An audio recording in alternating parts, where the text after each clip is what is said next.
Okay. Thank y'all for being there. It's a good old budget time again. I realize that's always a fun time to have, but Dalton and Kerry have worked up a projections for us based on revenue and projected expenses and revenue on our budget. So they've got some pretty good suggestions. They're going to bring them up to y'all tonight. I think they have discussed some of these with y'all possibly individually. And keep in mind, we're not going to vote on anything tonight, but we want to get a feel about how your other council members feel about some of these items. And so anyway, I'm going to turn it over to Dalton. He's going to present it. He's got some good ideas, but it'll be up to us to either accept them, tweak them, deny them, or adjust them the way we feel like we ought to do or whatever. So give them your attention. And then if there's any questions that are not answered tonight, we'll still have next week to work on them. So Dalton, you'll take it from here. Yes, sir. You got it. All right. So first on the agenda, well, if we do invocation pledge, if y'all want, we do have the flag here, luckily, but up to y'all, leave that up to y'all. Just move forward with the workshop. You want to skip the pledges and prayer? Let's do that. Yeah, let's just skip it. Okay. All right, too easy. So the election agreement and the contract for election services, basically this is just the generic contract through Bell County. So they can provide election services and how the fee schedule and everything will work. So we read through it, everything looks good. It's a standardized contract, with most counties. So this will allow us to partner with the county on elections, now and going forward.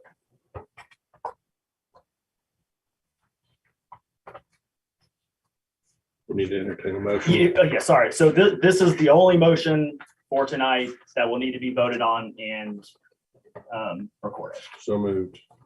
Make a motion that we adopt the Bell County election agreement. I'll second it. All right, y'all know the drill.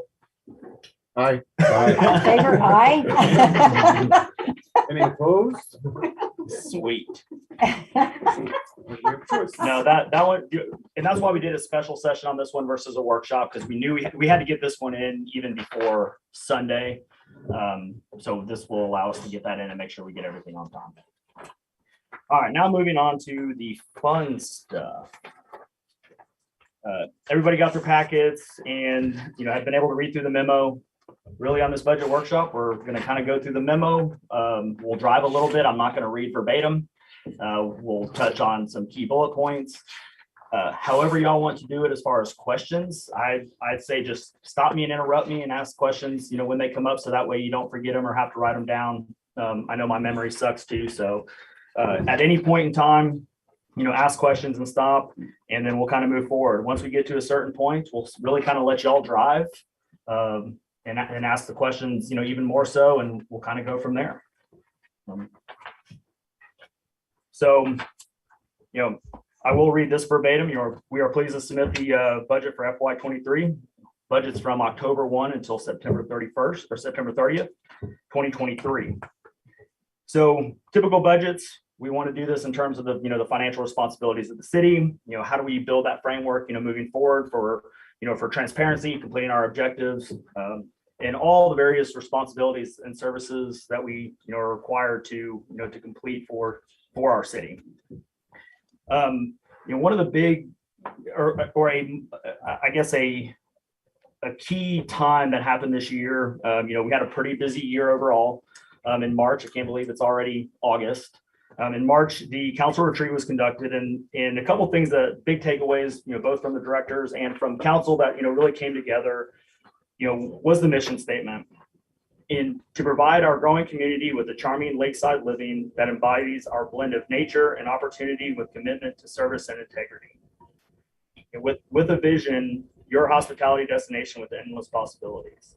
And the key takeaways for me for that, and I think being at the retreat and some of the stuff that we got, is that leaves a lot of ambiguity. It leaves a lot of vagueness, which is, I think, kind of what embodies, the community and the various things that we do, the events, the different, the diversity among council, the diversity among our directors, and the diversity among residents.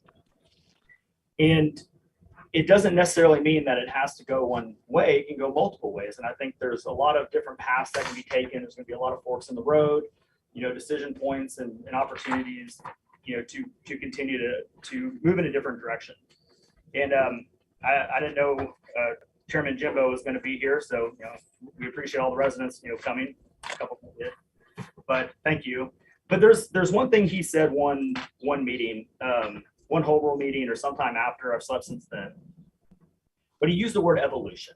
And I really like that word evolution. I kind of stole it from him, so I'm sorry, but I'm going to give you credit for it here. But the city of Morgan's Point has continued its evolution over the past year with its pursuit of becoming a home rule. So that's obviously going to be a part of next council meeting. Trying to figure out what the city's going to do. It's really putting the power back in the city's hands. Not back in the city's hands. That's not the right way of saying it. But it's an opportunity to self-govern. It's an opportunity to work with council, work with the residents. Updating the master plan, the council leadership retreat.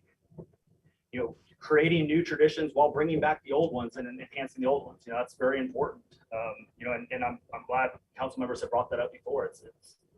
It's not just about creating new ones, but it's about enhancing the old ones and keeping those traditions alive.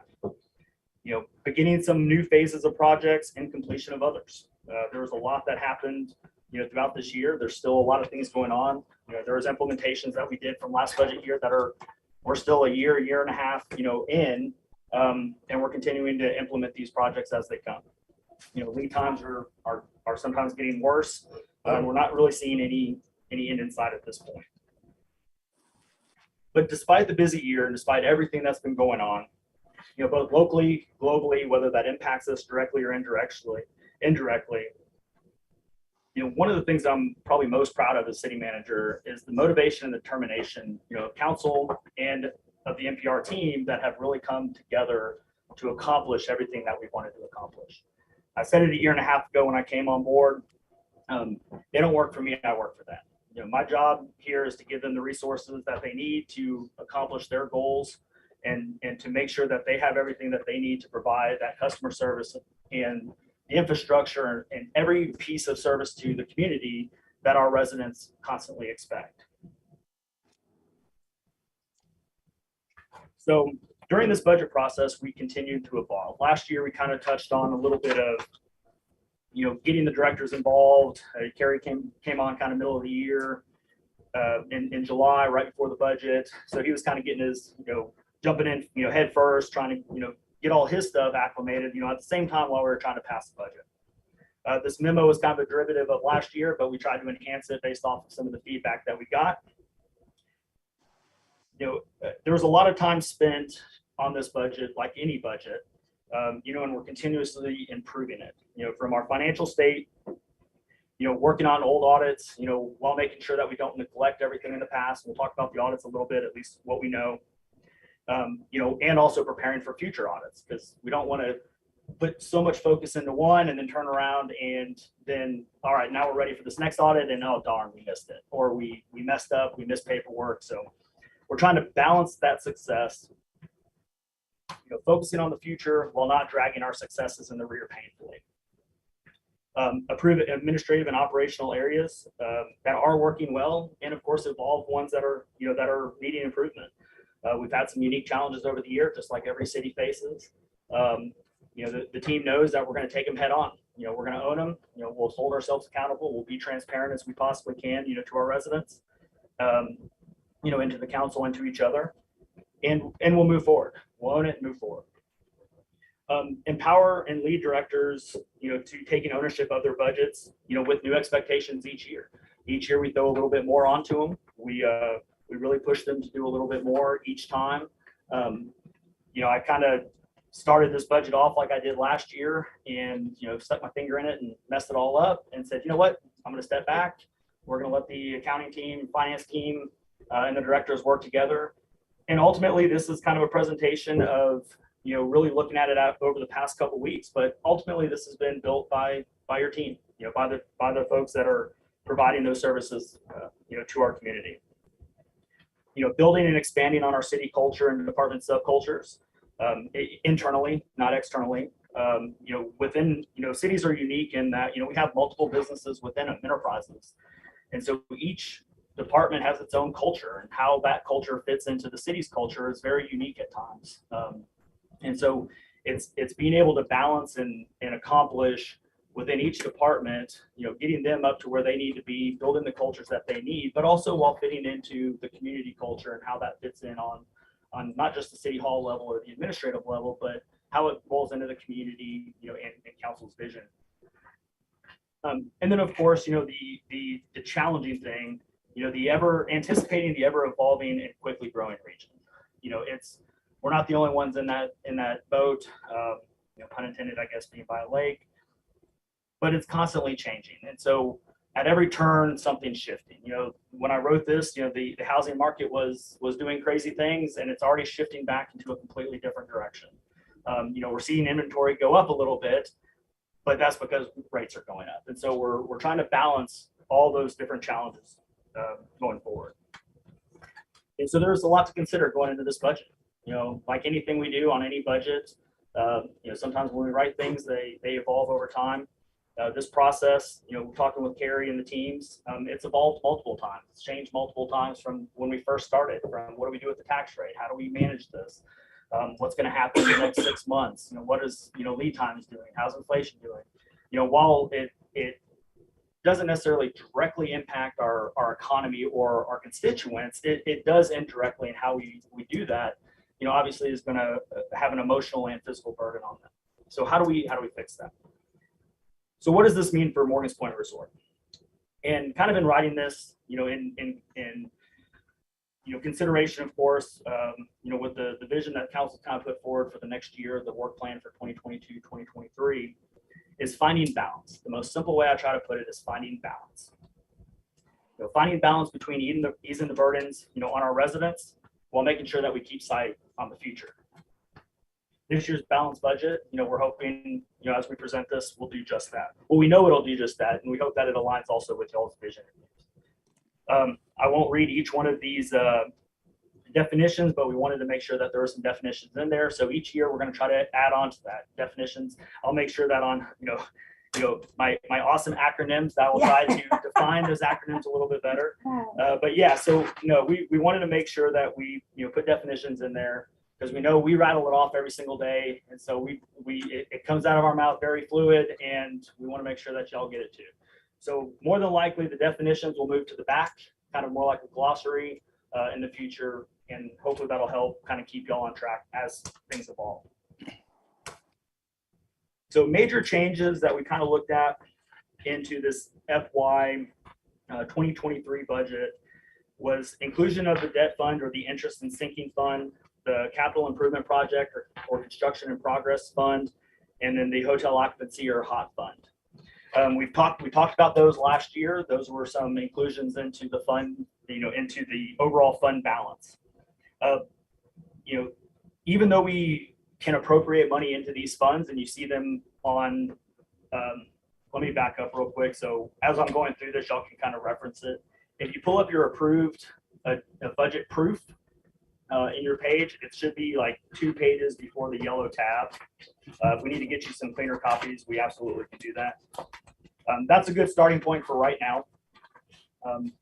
So, as these funds kind of go in, it doesn't impact the fund balance, which is the bottom line. So fund balance, the total combined budget of the city in each department, general fund and enterprise funds, or specialty funds, special revenue funds. It doesn't impact the bottom line. All it does is has it, the presentation of how you see it is just a little bit different. A great example of that is the debt service fund or the interest and sinking fund. Statutorily, it needs to be broken out into its own fund. Before it was rolled into the general fund as either revenue, as a revenue bond, which it can be done, and that's okay. But it also does kind of paint a unique picture of if you put it into revenue and you're not levying a debt tax, all your maintenance and operation tax, or in this case, our old one, our 61.92 tax rate, all of that was rolled into it. Last year, we rolled that out. We started putting more money into an interest and sinking or a debt service fund, which is levied. It's restricted. It's levied strictly for paying back bonds and notes. And then our maintenance and operations fund, which is our day-to-day, everyday expenditures. And so what you're seeing is the breakout of that. So we did leave a little bit more into the revenue, just a small portion of, I think about 130,000, give or take, small margin of error, into the water and wastewater. We didn't want to completely roll all of our bond into the debt service. We could have, but it would have tanked the M&O quite a bit. So we didn't want to do that. We still had flexibility within it. So we raised the debt service, and we'll talk about that, about 2 cents, just under 2 cents. So before you dive into more of that, financial policies, and we talked to each of you kind of about financial policies and the importance of them. We do have our I'd say our accounting book, this purple binder definitely needs some work. But at least this year, instead of trying to rewrite the system and bring y'all a completed project, we at least wanted to try to at least present some ideas that to get feedback on, for this coming year. One of the big topics of discussion was kind of the difference between budget amendments and budget adjustments. Our purple book kind of defined this, our financial policies that I guess apparently really hadn't been talked about much. There was some discussion about it, I think, at one point before we got here. Carrie and I had talked about it, we found it, but we at least wanted to bring up some important ones on this one. So budget adjustments versus budget amendments. And going to the budget workshop, budget adjustments are interdepartmental. So as long as it doesn't impact the bottom line of a department, whether that's the general fund or water or wastewater or whatever, then it's just a budget adjustment. So as long as there's not, we'll say, an increase or decrease in the bottom line of each department, monies can be moved around, with the city manager and of course approval with the finance director to make sure we have it right. A budget amendment impacts the bottom line of a department, whether that's up or down. So revenue over expenditures or expenses over revenue. Budget adjustments can happen either monthly or quarterly. Our goal is to start presenting them quarterly, so y'all will see exactly what, where money is being moved, throughout the year. A project may shift or something may adjust. So we want to be able to provide that information.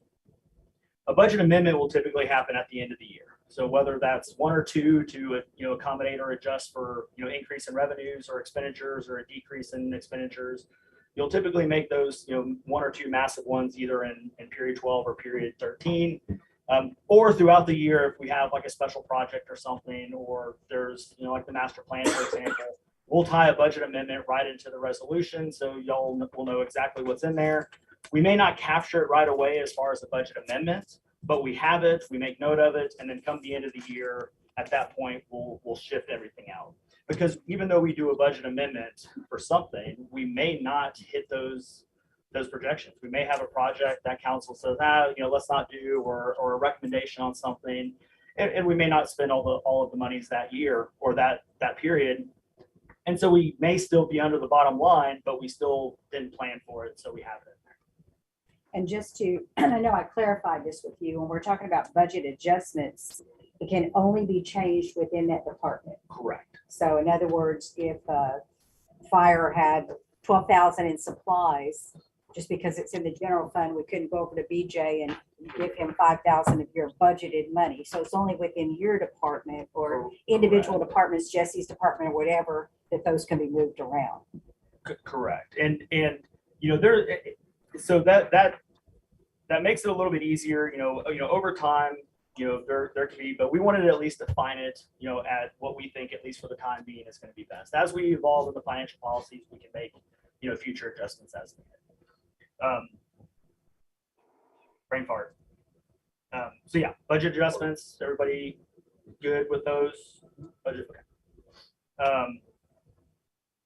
So fiscal year, real quick, I was reading the job report and checking the CPI and stuff.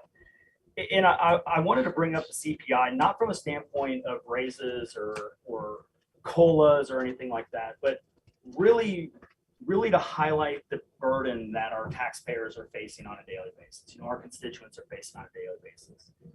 The CPI all in as of, I believe it was June, if I took this correctly, July hasn't come out yet, was 9.1%. That includes food, energy, and all commodities and everything. So I was like, well, let's dive into it a little bit further to kind of see, where that comes. We knew energy was going to be high, but what did that really mean? Food by itself was up 10.4%, with at-home food costs at 12.2%. That our constituents are getting hit with. Energy was up 41.6%. That was kind of expected. We saw that. I didn't even dive into the weeds on that one. Everything less food and energy, which is really services and kind of commodities, was 5.9%, with commodities being 7.2% of that. And so I thought that was really interesting, in the market. The job market report for June was insane. It's a 3.6% unemployment rate right now, but there's a million plus jobs that are still open, which is insane. And so they're putting 324,000 jobs in, nearly a month. So a lot of unique, challenges going on right now. So fiscal year 2023 proposed budget. So the core of tonight statutorily is we have to present the tax rate and the proposed budget, and that has to be posted onto the website by August 7th. So that's kind of this meeting rolled into all of it, so we can present you all the proposed tax rate, present you all the proposed budget, and get it onto the website, so we're statutorily good. So in this budget, talking about the memo, when we kind of broke it down, we looked at it as two core components: finding the balance and preparing for the future. Very vague, all-encompassing, but I think that was kind of the intent behind it. We want to be able to still accomplish everything that we want to accomplish within reason. But I think this year, in light of the CPI, with everything kind of going on with with our taxpayers, our employees, each other, us, trying to find that balance, slowing down just a little bit. It doesn't mean we're taking breaks and doing all this, but really being able to focus on our existing successes that don't really cost us any money. We can become experts in what we've already been doing. In those core some of those projects that we can't focus on, we can, and we do them. We finish them out, make sure we implement them the right way. We don't just check. I hate checking a block. I don't like just saying a task is complete and then being done with it and saying, it's a win. I want to make sure that we're experts in what we're doing. If we get a digital permitting process, I don't want to just check it that we got it and it's a win. I look at defining that success as, is it efficient? Is it, working for our taxpayers? Is it working for our constituents? There's going to be challenges, but we overcome them. And making sure that we continue to, plan, execute, prepare, and reassess and continue that cycle. So, in this, kind of focusing on those core components, reasonably reducing the tax burden on our residents, with our constituents, our employees in a way are, part of that constituent base and how we view them, whether they're our our constituents or taxpayers or not, they're somebody else's.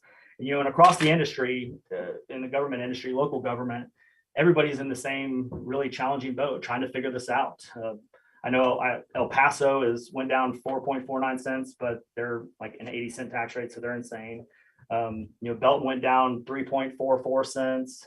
Granted, they have to by law because of the 3.5% cap, but everybody is in very unique situations, and we're no different. And so, not only are they having to accommodate their taxpayers and constituents, it's all one big happy family in a way. Focus on continuous improvement of past and current successes, based on the council's strategic work plan. The strategic work plan is always a fluid and evolving document.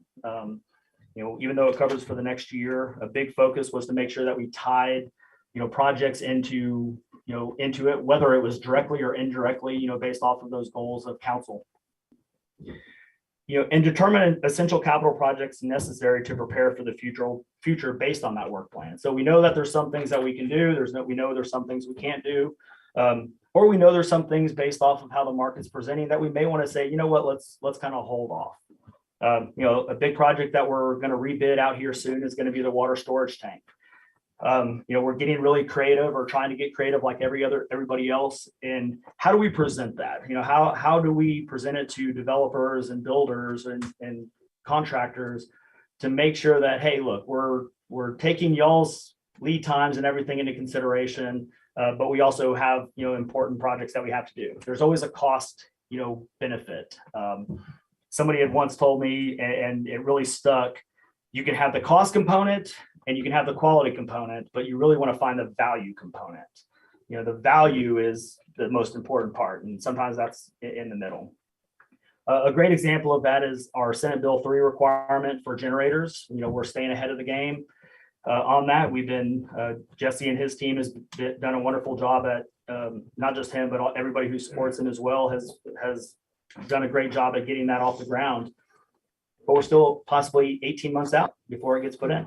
And so what we're doing is we're having to do multiple notice to proceeds, based off of parts of that project. We're having to phase projects in just so we're not getting hit, not just us, but they're not getting hit with liquidated damages and passing that through to us. So we had a construction meeting or a pre-con meeting last week, I believe, Jesse, last week. Yeah. And we met with the engineers, the electrical folks, the builders, and they'll start working on the groundwork, the flat work, the conduit work. And then it's going to be on hold because there's anywhere between an 18-week to an 18-month lead time on generators. And then we'll issue another notice to proceed 30 days out and kind of go from there. So state of Texas is working on that as well. They're going to be dealing with the same challenges. So with the water storage tank, it'll be interesting to see, but likely it'll kind of be the same concept. There'll be multiple notice to proceeds, and we'll phase it in, over time. The strategic goals based off of the work plan, financial audits, planning for our future, infrastructure and signage, grants, economic development, and communications. And within each one of those, there were some sub goals or subcategories, objectives, in there. While they're pretty simplistic in nature, it doesn't necessarily mean check the block. Again, defining success is different for everybody. Defining success for me is making sure that we have that accountability. We have that transparency, and we're able to provide our residents with the services that they expect. So today, and I think there was handouts for everybody on it. So our truth in taxation worksheet. Everybody should have their truth in taxation worksheet. The giant packet of awesomeness that makes 0 sense, to everybody that reads it. And then I also sent an email just kind of showing the cliff notes and the summation of the information in there. And there was actually a couple things that kind of surprised me a little bit. Carrie and I's forecast when we were playing around with the tax rate proposal throughout the year, and just based off of our prelim values that we've been getting since probably end of April, was actually pretty spot on. Our no new revenue rate was actually pretty close to what we projected, within reason. And so that was kind of interesting. Our certified values came back at about 455 million. The truth in taxation actually came back at 464 million. So those were some of the additions from the ARB or the protests that came in. This budget that y'all are seeing here in front of you today is 100% of the 455 million, not the 464 million. So if we calculated, the percentage of if we calculated the percentage at 464 million, it would be an additional about $45,000 to $50,000 give or take in revenue. And okay, the 464, you said some of that was the protested, but we don't have all the protested ones in, do we? So from what we're seeing, and we're going to confirm it, but on the actual truth in taxation, it shows basically net taxable at 464 million, which means they finished out their protest, Okay, and that is now included into it as the net taxable. so it's done, the protests are done. There's always going to be, factors in, like there's an increase, there's an increase in not protests necessarily, but refunds or delinquent payments. If you go to page, I saw this earlier and I actually thought it was kind of neat. If you go to page 6 in the truth and taxation sheet, you look kind of at section 45, 2022 anticipated collection rates. If you look at 44 first, there's 333. Well, that's our debt service. But if you go down to 45, you can see in 2021 we collected 98.68%. So that was pretty close. Now, what that means is it's still out there. It doesn't mean that we're stuck at 98.68% of ad valorem. It means that we're going to collect more as delinquency comes out and the appraisal district collects. 2020, we collected 99.45%, and in 2019, we collected 99.5%. Those don't factor in each year's necessarily delinquencies. Of course, they're going to factor in the 2022 at 100%. That's always what they do. Again, we didn't factor in the 464 million. We did it at 455 million. So the balanced budget that you'll see in front of you tonight is balanced revenue positive with a 455 million net taxable versus the 460. And if any of that's confusing, jump on the train. So on the email, some kind of highlights that the truth and taxation worksheet doesn't show, but kind of going into this year. So we are proposing a 58 cents flat tax rate. About 7 cents of that will be debt service or interest and sinking, just under 2 cents higher. And our M&O tax rate will be about 50 cents. That's important to note because I was kind of curious on, okay, what was the comparison from this year to last year? Last year we had a 59.58 tax rate, and this current year we had a 61.92 cent tax rate. So we're coming down off the tax rate or proposing a 3.92 cents reduction overall. 1 cent of levied tax comes out to about $45,500-ish, give or take, across the board. So if you look at about 4 cents, you're looking at whatever that number is. Don't worry about it. Anyways, anyways. 180. I think. Yeah, like 180,000 or something. I think it was in the memo. But what was interesting that I didn't notice before, last year our maintenance and operations, so our day-to-day operations, everything we do, salaries, benefits, the whole shebang, was 56.59 last year, and we had a 5 cent debt service rate combined with 61.92. This year's proposed tax rate has a maintenance and operations tax of 50 cents. So in a way, we came down off of our maintenance and operations almost 6 cents. And we increased our debt service, which is the restricted fund to pay off bonds and debt, by about 2 cents. And the difference was 3.92 cents. So in 2022, based off of the truth and taxation, and of course, they're not going off of our numbers, they're going off of what the state law says. The 2022 no new revenue tax rate, which is the old effective tax rate, simplistically put, whatever tax rate that's going to generate the exact same amount of money from last year without any improvements. So without any new valuation. And it came out to 52.41. The no new revenue maintenance and operations tax rate, which is again the same tax rate based off of just the maintenance and operations less the debt service, was 47.92. So the important number for most cities that fall under the Senate Bill 2 requirement, which is the 3.5% cap before it triggers an automatic election, is the voter approval tax rate. So the voter approval maintenance and operations tax rate is 49.59. I didn't even put the delta or the difference on there from what we're proposing, to that, but it's less than 1 cent. So we were pretty darn close to even that 3.5% cap, even though we don't fall under necessarily that 3.5% cap, and I'll explain why here in a minute. As I said, our debt service tax rate is 7 cents, just over 7 cents, 0.0178 cent increase from 2011. So what makes smaller communities, not just necessarily smaller communities, but smaller communities with ad valorem taxes different, is you could fall under the de minimis tax rate. And what the de minimis tax rate does is it adds another $500,000 of valuation, onto it, which comes out to about 10 cents. Again, it's really just a calculation on it.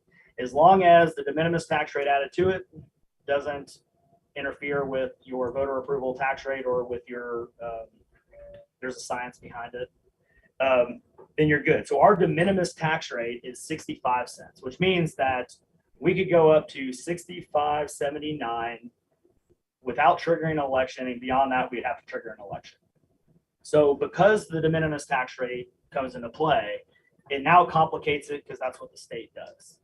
So under the de minimis tax rate rules, we have from basically, the de minimis tax rate applies to us.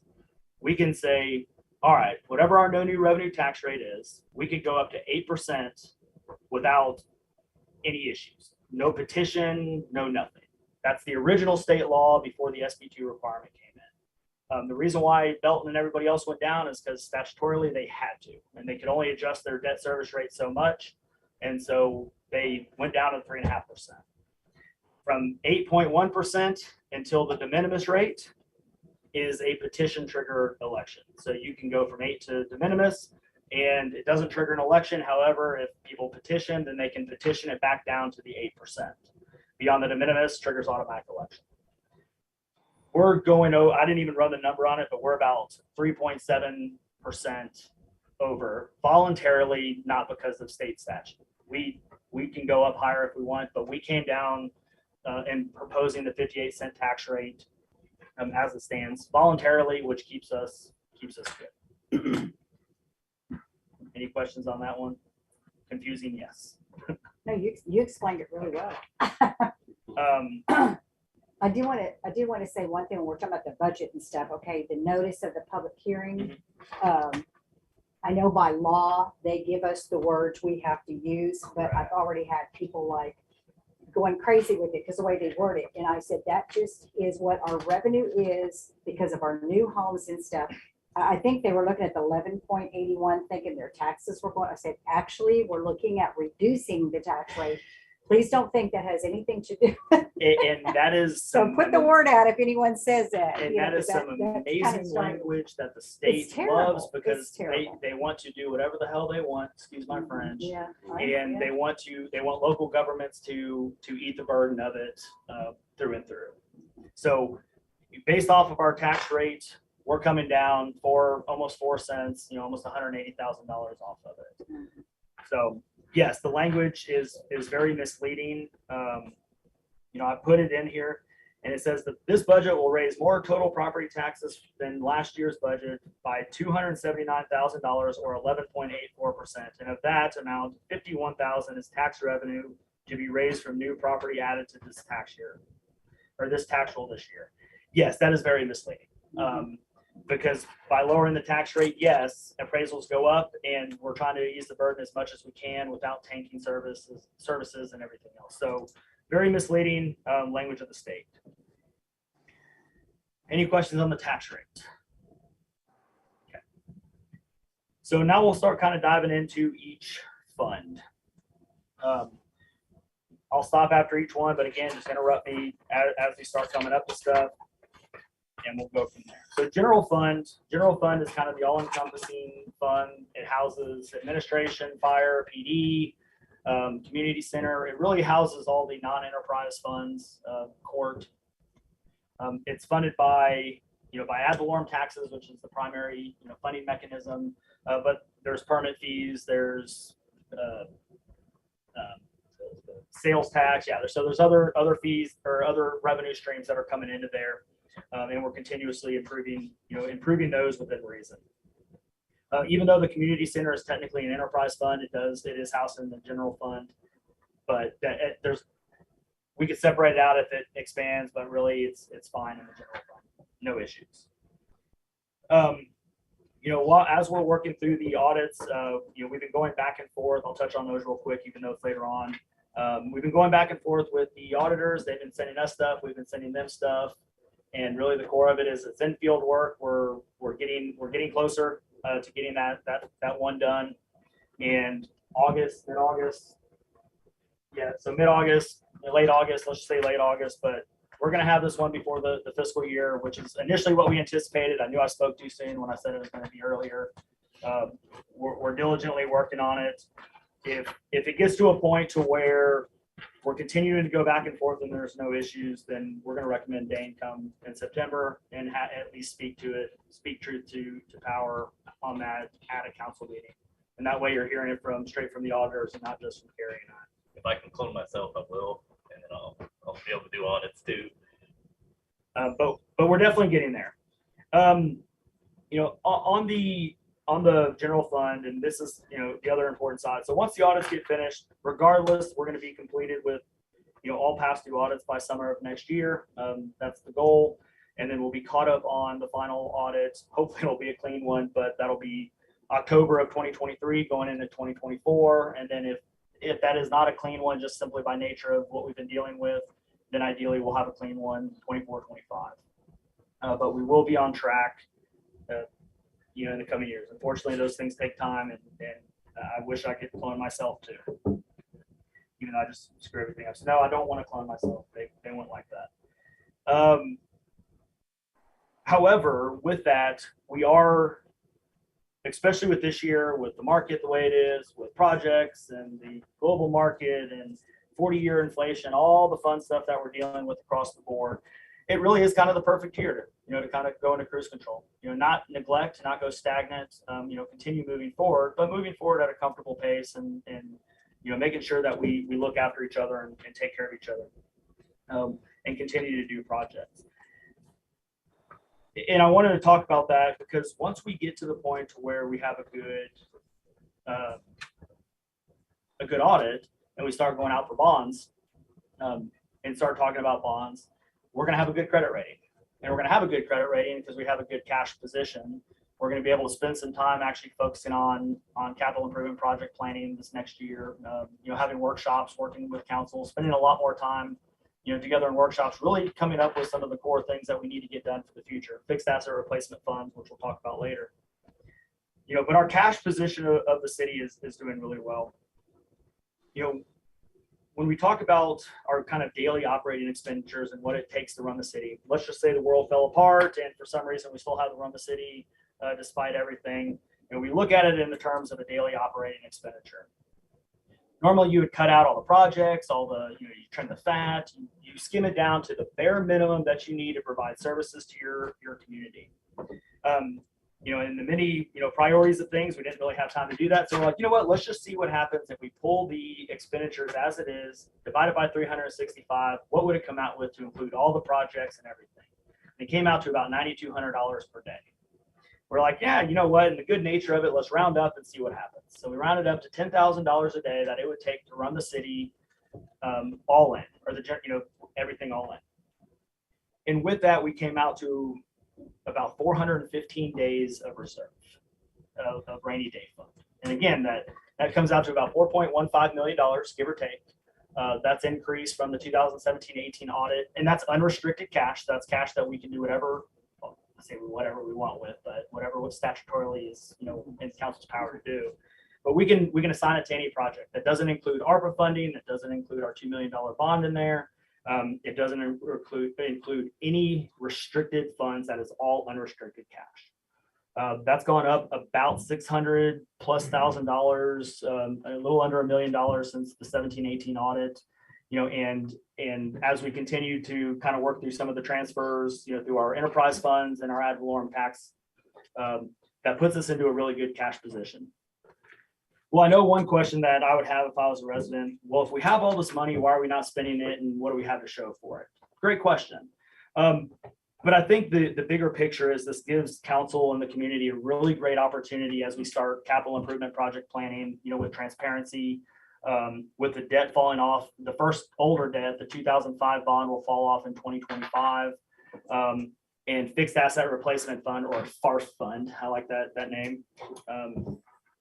It'll give us an opportunity to say, how much do we really want to have in reserves? Which again, standard is 90 days to 6 months. Again, council can determine what they want. A year is always great, but if you have some opportunity to say, let's take $2 million, put it in cash reserves, and then we'll take the other $2 million, $1 million into CIP planning, $1 million into fixed asset replacement fund, and split those out. Now you actually have some capital to work with for major projects, actually, fixing and reconstructing roads, putting up new buildings, Terrence fire truck in 27 years, other great things that we need to do, but we actually have some capital that we can work with, going forward. And so once we get those funds established and we sit down in workshops and figure out how we want to do it, we can then take those, we call them the sundry or transfer accounts. We can then take those surpluses and those enterprise funds, water, marina, wastewater, even ad valorem taxes. And we can dump that money into CIP funds and fixed asset replacement funds while still accomplishing all the goals of the city. You have to remember, and the best way that I kind of put it is, think of the cash balance as really the ocean, and everything in the water is your cash. Everything above the water line is your budget, and it can fluctuate, year over year. And sometimes you'll dip into it for projects, sometimes you won't. But really the bottom line is they're separate. So we have 4 million in cash, but that ultimately has no impact on our sustainability, of the balanced budget for each year. And so they're not the same in any sense. It can be, but you can use them to fund projects. So that's really great, because as we start building out a capital improvement projects plan next year, at council retreat, or however we want to do it, y'all are going to really be able to see all of our inventory, our vehicles, our infrastructure, our mowers, our backhoes, where they're at, how old they are, what's the life of them, what's the projected lifespan of them, end of life. How does that all tie into the future of the city and the goals of of the council and the community? But it'll also help us plan for budgeting purposes. If we have 5 vehicles, that we have to plan for for that upcoming year for whatever reason, we're going to kind of have an idea of that bottom line of what it would look like. And it doesn't necessarily mean it has to come out of the general fund. It could come out of the fixed asset replacement fund. And we'll talk way more about that a little bit later, and especially in the workshop. But having those funds will allow us to not just transfer money into the general fund to kind of support the general fund. It'll help us actually pull money out and roll it into other projects. A very simple example of this, we have about $350,000 worth of capital outlay or projects, vehicles, et cetera, we'll talk about, tied into the general fund right now. If we had a fixed asset replacement fund and a CIP fund ready to go and kind of plan for, that's $350,000 that's outside of the general fund, which in turn would kind of shift what that would look like. So it's all presentation. It doesn't impact the bottom line, because you're going to see all the revenue streams and the funding, as we move those monies around. All it does is just change the presentation of how it looks. So it looks cleaner. You can actually see where the money's going. And it looks a lot better than saying, why is our general fund going up so much? When in reality, it's not. It's just the presentation of it is projects or certain things. So won't bore you with all of those. I do want to mention one thing on the revenues and expenditures. I talked to Carrie about this already. I think in the transfers, we've never had a transfer from Marina before, but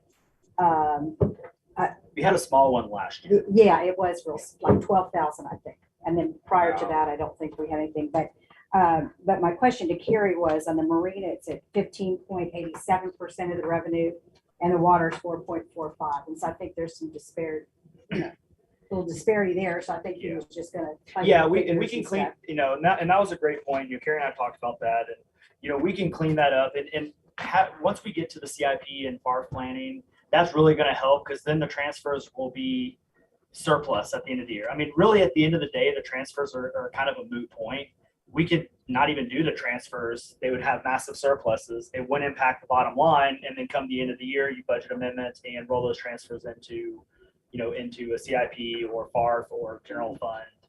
So you can do that legally. So, but if you budget them as revenue, it does impact the bottom line a little bit. If you, not still an expenditure on the other one. So that's if it's a revenue in and it's expenditure out. But that was one of the comments I was going to make, that any changes that y'all did want, I will make sure I make them before the salary workshop, so you can see that they're in that way. Because I do agree with you about the percentage, that it at least make it more equitable between the two enterprise funds. Yeah. And the reason I chose 8%, that was the franchise fee that Waste Management pays us. So I was keeping it in line with what we charge basically our customers. Yeah, that'll get cleaner, because Carrie and I both agree. I mean, I'm not a big fan of the quote unquote franchise. It looks cleaner on presentation, but if we pulled out the revenues in the general fund and pulled out the expenses in the Marina fund, it doesn't change the bottom line. The bottom line is it's a net zero change. So no matter what, the very bottom line of the fund balance, the all combined city fund expenses and revenues, it doesn't change that. So it only change each particular Changes fund. that department as to the expenses that they have. Correct. It'll change that department, so when you look at, if you look at the adopted proof sheet, yes, it would change like the general fund bottom line, but it won't change the entire city fund's Right, bottom the overall. line. So revenue for FY '23, we're conservatively budgeted at $6.1 million, which is up about 10.33%, give or take. Again, that doesn't factor in the additional protests, within the ARB for ad valorem taxes. And that again, that kind of fact, you can look at, if you go to one of the other sheets on, I think it's the second page from the yellow tab. This one gets a little bit more complicated. But if you look at the very top of that sheet, you'll see revenues and expenses. And then you'll see budget and increase in revenues from previous. We got a little bit more detailed on this one for those who like to nerd out on the budget stuff. But you can kind of really see what's increased and the difference from 21 to 22 to 22 to 23 and how that's impacted. And so, whether it's through transfers or garbage or water, we added the hotel occupancy tax. So you can see kind of where we've increased some of those revenues, which is kind of unique. So we've gone up quite a bit, but in reality, we've come down in other areas, and we had a balanced budget on that. On the revenues and expenditures, something else too, and we did this last year, was going through this process. Back to the process a little bit. We want departments to ask for their wish list. Again, we want that wish list to be reasonable. If we start asking for helicopters and everything else, obviously that's not reasonable, but we want them to ask for their wish list. And what that wish list basically means is we want you to plan for the next 3 years on your department on what you need to have to provide services to the community, to your department, within reasonable nature. Again, not taking any consideration necessarily into the global city piece, but for their respective departments. And when we started looking at the tax rate, we kind of, played around with different tax rates, really not knowing what others were going to do. We kind of knew Belton was going to go down 3 cents already. So that was kind of our target, point initially. But we said, we'll get their wish list. And usually what we'll do, last year we did this, we'll get their wish list, then we'll start, trimming the fat, cut things out, non-priorities, talk to council members, see what needs to happen, what doesn't. And then we want to give you all the overall picture, what they asked for, and then we want to give what we've cut out, and then really what we're presenting as a proposed budget. Ultimately, this proposed budget is their wish list, which is really interesting. Over the next, year or two, this is kind of the all-in at a 58-cent tax rate, coming down quite a bit. So that's kind of unique that we didn't really have to trim much out, to do it. And again, overall, this was really reasonable, taking into consideration council's objectives in the work plan, but also kind of taking into consideration too, we know that lead times on things are extremely high. There's a lot of challenges, just across the board. And so how do we find that balance? And so really proud of everybody for, even though it was a wish list, it was relatively reasonable, and there was very minimal changes that we had to make, overall to their requests. Dalton was the one who asked for a helicopter, so I didn't scratch that from the budget. Yeah. I wonder, Susie mentioned helicopter / plane. Don't tell them that. I got suspicious. So on the next page, it shows kind of a table of the 2022, 2023 difference. It looks all over the place. That's because it is. As we continue to kind of clean up, a lot of the things we cleaned up were, or I should say Carrie cleaned up, was pass-through amounts. There were certain things that we were collecting on, and it was kind of misleading because it was showing revenues, but then an expenditure was coming out. But really, it shouldn't have been a cash flow. It was more of a balance sheet issue. And so we were able to kind of clean up a lot of those pass-through accounts or pass-through amounts, even more so than we did last year, which again kind of helped some of those expenditures, come down quite a bit.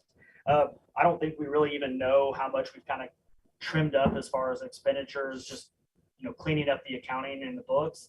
But it's been quite a bit. I'm gonna say that. but we definitely made it a lot cleaner. And so now when we start actually putting the financial statements, the cash flows are going to be separated from the balance sheets as they should be.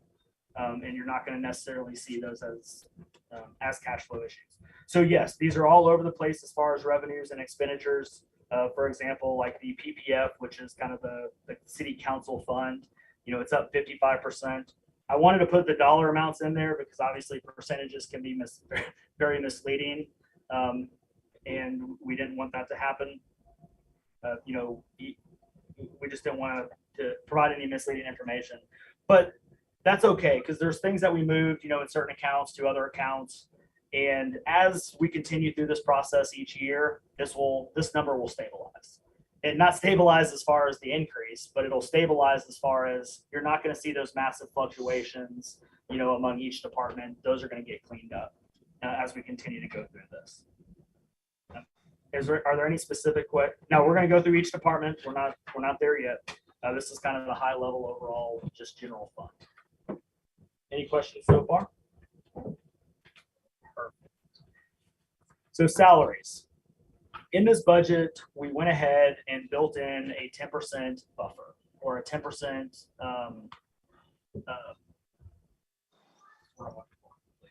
placeholder. That's the word I was looking for. Placeholder. A 10% placeholder. And we just randomly picked what kind of the inflation was across the board. And we said, you know what, let's just see what happens. And we didn't want to try to piece it together since we had the comp study coming out. We threw 10% in there because it's an easy math number to do.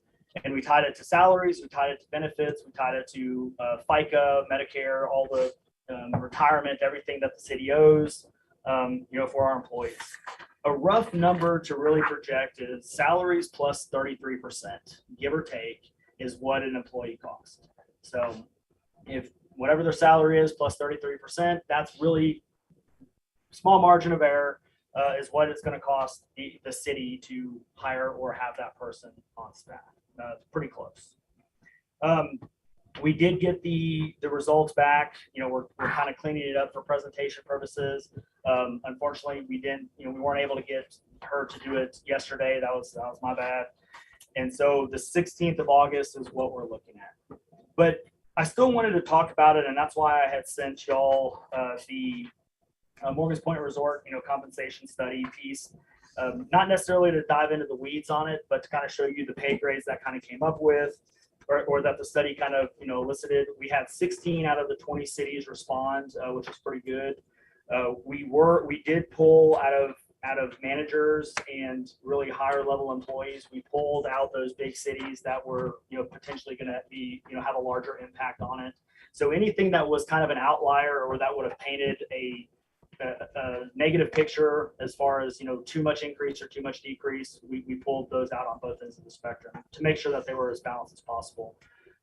Having that, I think it was an 82% or whatever, the 16 out of the 20, that's a really good feedback. That's a lot of great information across the board. Some of the large cities like Waco didn't even respond, so we were able to cut some of those out pretty much immediately. But across the board, we got some really, really good data. So what we did is, we talked with Lori, who's a consultant for that, because the initial kind of thing was, tying the pay grades to it. And so really what we did is we took our current and our proposed positions, tied them into a pay grade, and that pay grade, really 12 doesn't exist. I mean, it's on there, but we're not putting anybody in grade 12. But grade 1 through 11, and you can see some that are blacked out because we can use them if we want, but we don't have to. They're just placeholders. But now we have a minimum, midpoint, and maximum. And that was a really core component of kind of what we wanted to accomplish, with this is not just get folks at a minimum to minimum, but to have a range that we can go where we're not just guessing. Like bringing Kerry on board, at his rate, it was a guess. It was a guess based off of experience. It was a guess based off of market that we could find within reason, without going too high. And so that, to me, it really kind of showed that we didn't, overshoot them. We didn't, too far undershoot them. We're relatively close. But across the board, definitely there's going to have to be some, some considerations in this.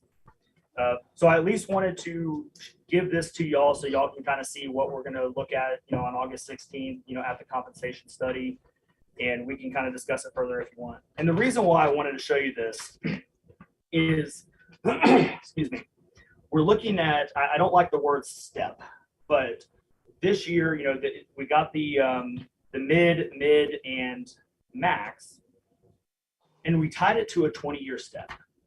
And we did a 20-year step. Again, I hate the word step, but we tied it to a 20-year process or program, mainly because we do have some tenure, but we also don't have a lot of tenure. Our average, even with the outliers taking out, like the Jessies who've been here for a long time and Joyce has been here for a long time, with the outliers and without the outliers, it is a 5 to 6 year tenure here. That's it. So we do have, quite a few folks that are less than 5 years, here in the city, which is really good. It's a great starting point, to start their careers and hopefully continue their careers with the city.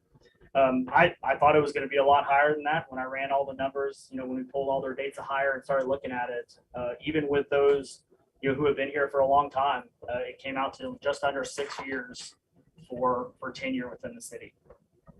And so we wanted to show that, as well. And so really the goal would be, not just take the consideration of their proposed bracket or pay grade, but also their longevity. And again, we're not going to sit there and max folks out and throw a big high dollar amount at them.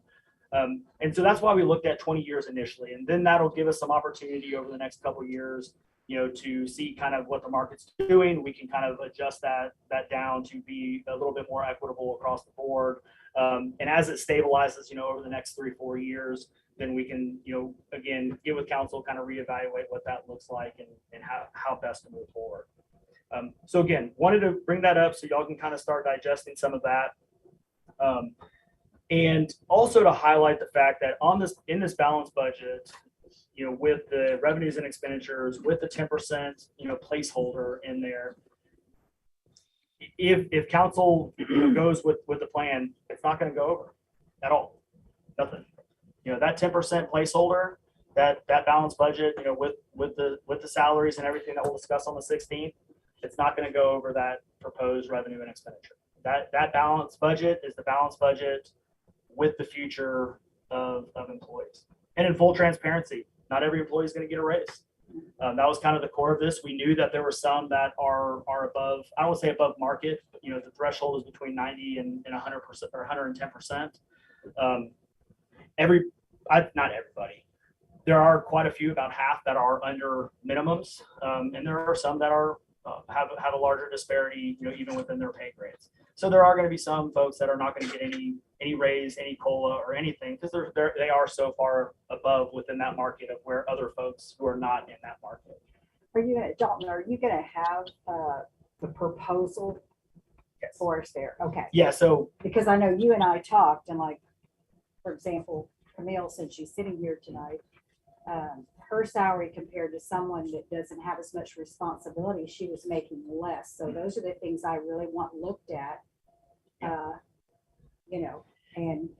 then some people have kind of gone down in position, and we need to kind of look at those too, as far as the salaries and things. So I'm glad you're and taking all that in consideration. No, absolutely. And outside of demotions or disciplinary action, you don't typically want to cut somebody's salary. You let the market kind of, get up with itself. I really kind of say, in other cities, I've gone through this too. No, I wouldn't say cut anybody, but maybe like for instance, Camille would need the whole 10%, but maybe someone else that has been over. Correct. And maybe a 3% or, 2%. Yeah. And so all of that breakdown we'll have on the 16th, as far, I did want to kind of highlight, and that's why I also wanted to, kind of bring this up, in light of over, the last year and a half, all that we've accomplished, and everything that we've done, got to have, obviously the transparency and everything, but, with the 10% placeholder, with everything we have, I'm going to do what's in the best interest of the city. Bottom line, while we have a great family here, I'm not their friend. I'm the city manager. Yes, I work for them, but at the same time, I work for the community. And so when it comes to the salaries, it's definitely important to look at the grades, and that's why I wanted, everybody to see that. But I want council to understand too that, hey, they'll hire me to be the city manager, the CEO of the city. When it comes to figuring out the longevity, when it comes to figuring out their individual rates and performance and everything else and how we're going to do that, it will be equitable, and we will do what's in the best interest, of not just the employees, but our constituents and our taxpayers. And also too, that no matter what we decide, it's going to be within the 10% placeholder. So that's kind of the point of why I wanted to bring it up. Is we didn't want to rush the process. We didn't want it to feel rushed, so we can have open discussion. But we wanted to. He's hunting over there. I'm jealous. Yeah. I'm jealous of the clouds and the weather. Yeah, where is Dennis? Dennis, are you actually with us? Colorado. No. I mean, Oh, where is Dennis? I have heard There you are. everything. Okay, we were just checking to make sure you weren't out at a brewery or something, in Hey, Colorado. he might be. Well, I'm on my way. We're gonna cut this meeting out in about an hour. Oh, I'm just kidding. but yeah, no, I'm rest assured, the 10% placeholder is not going to change. No matter which direction it goes, it's not going to go beyond the balanced budget of it. So far, what we've looked at, everything is going to be equitable within that range. It's going to get everybody to, at a minimum, we're looking at between mid and mid, again, based off of longevity, based off of time and position, considerations, and all that. So like I said, there's going to be some people that are not going to get anything, because this goes into the 2022, 2023 year. We have some that are making $10,000 over even the minimum. And so unfortunately, we're not going to cut them, but they're just going to have to wait till market kind of catches up with their salaries and everything else. But the great thing about this is it really does help us make equitable and sound policymaking decisions, going forward with salary. And it keeps us competitive with the market, where now, and this is kind of my leveraging point, I've kind of, talked with the directors on it. Now I don't care. If you are going to complain about money and, city council and approves, the placeholder position of 10%, then lets the city manager ultimately, decide kind of the fate of the salaries and bringing people up to where they should be, based off of performance and longevity and everything else. If you complain about money, don't let the door hit you on the way out, because now we know we're competitive with the market. Now we know where we stand with it. And if you don't want to be here, we will find people. And that's the culture that I think our departments have built and that we have. And we'll turn that 5-year longevity into longer, and ultimately try to get folks, to retire, in the city. So initially we didn't do it. We were able to kind of get everything ready. Again, wanted to show it, show this to y'all so y'all had kind of an idea of what we're looking at.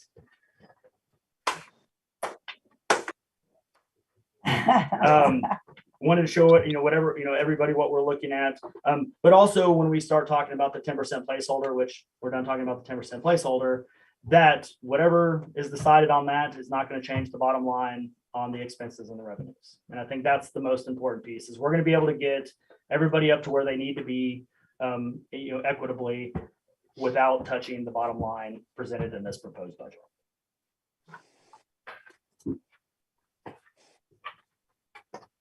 All right, administration. Administration, city manager's office, city secretary, finance department.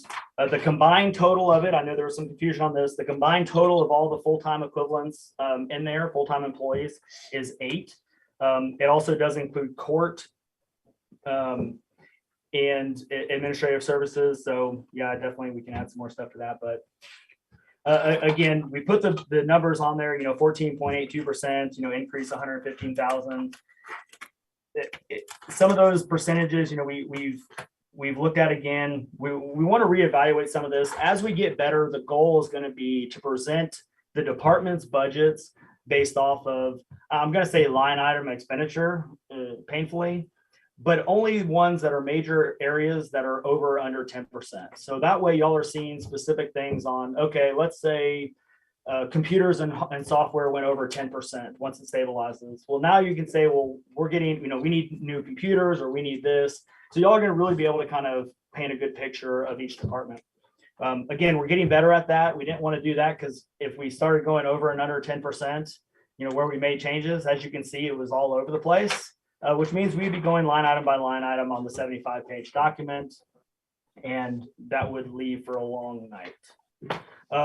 Most important part of kind of the administrative, functions in this, and really some of the big requests, I am requesting one new full-time equivalent person, a communications and marketing coordinator.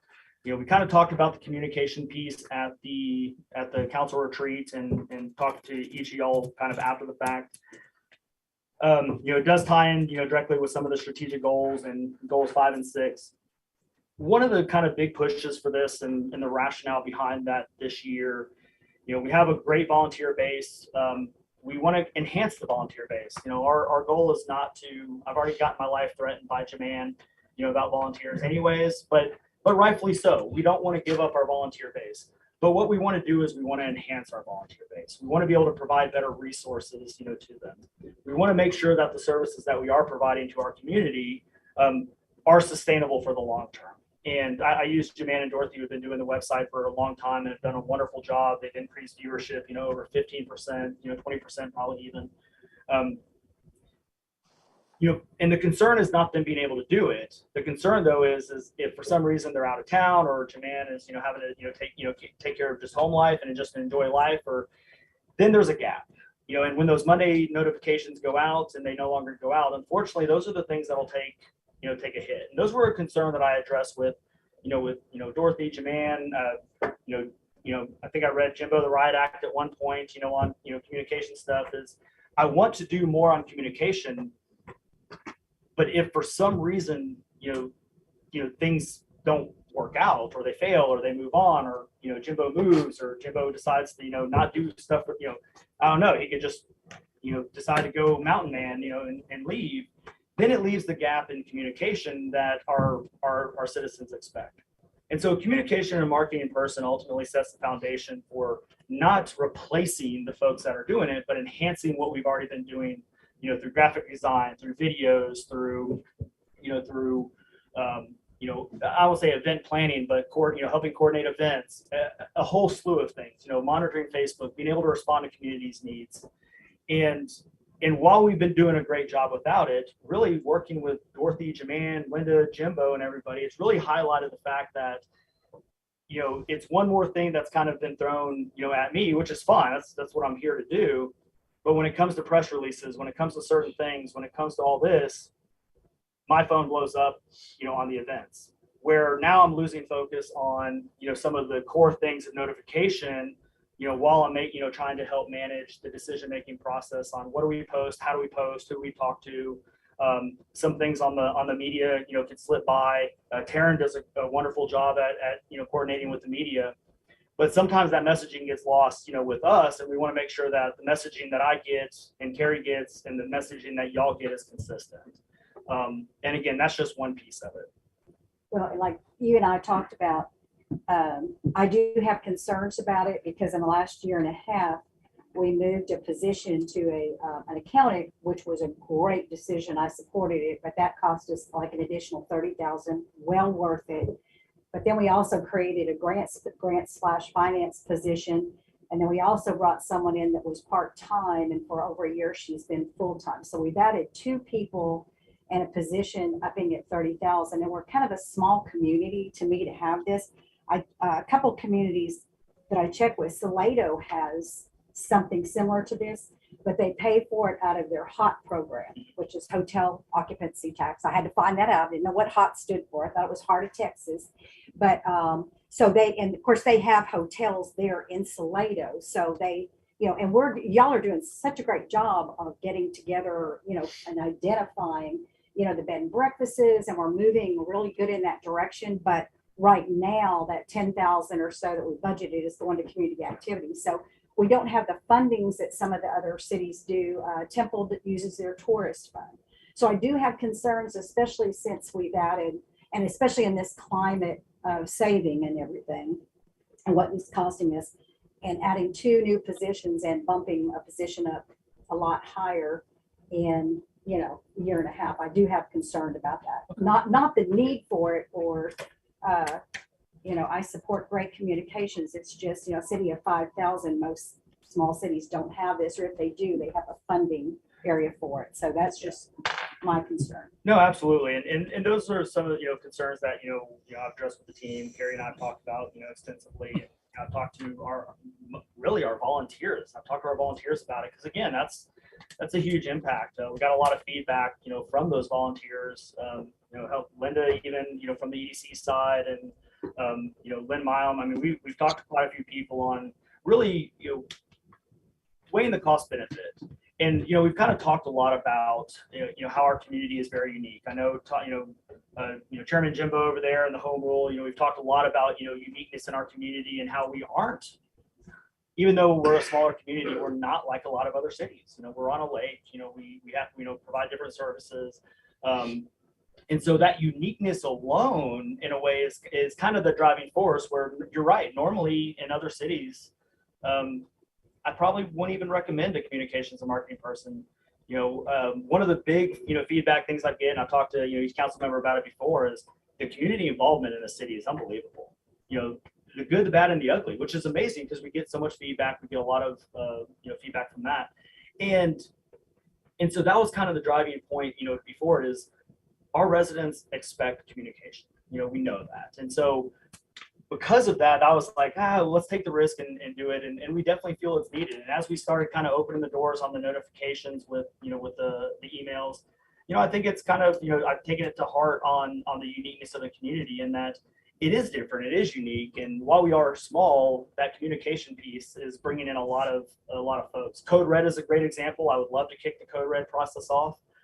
Dorothy and Jermaine are chomping at the bit to do it. And I keep telling them no, just because we do not have the bandwidth, to kick off programs like that. Say, Dalton. Yes, sir.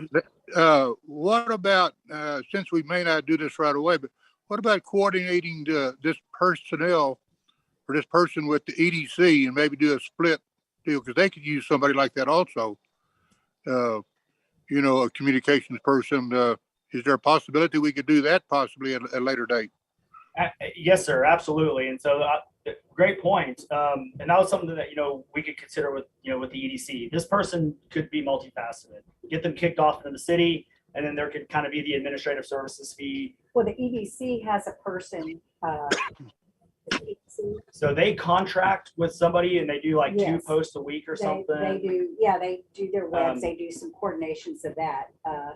And, my thing is if we put on a full-time employee, first off, to get a community, a coordinator that's going to do the marketing and communications, you're not going to get someone for a low salary. That's a pretty sizable salary. In addition, the 33% of benefits, it's a lot of money.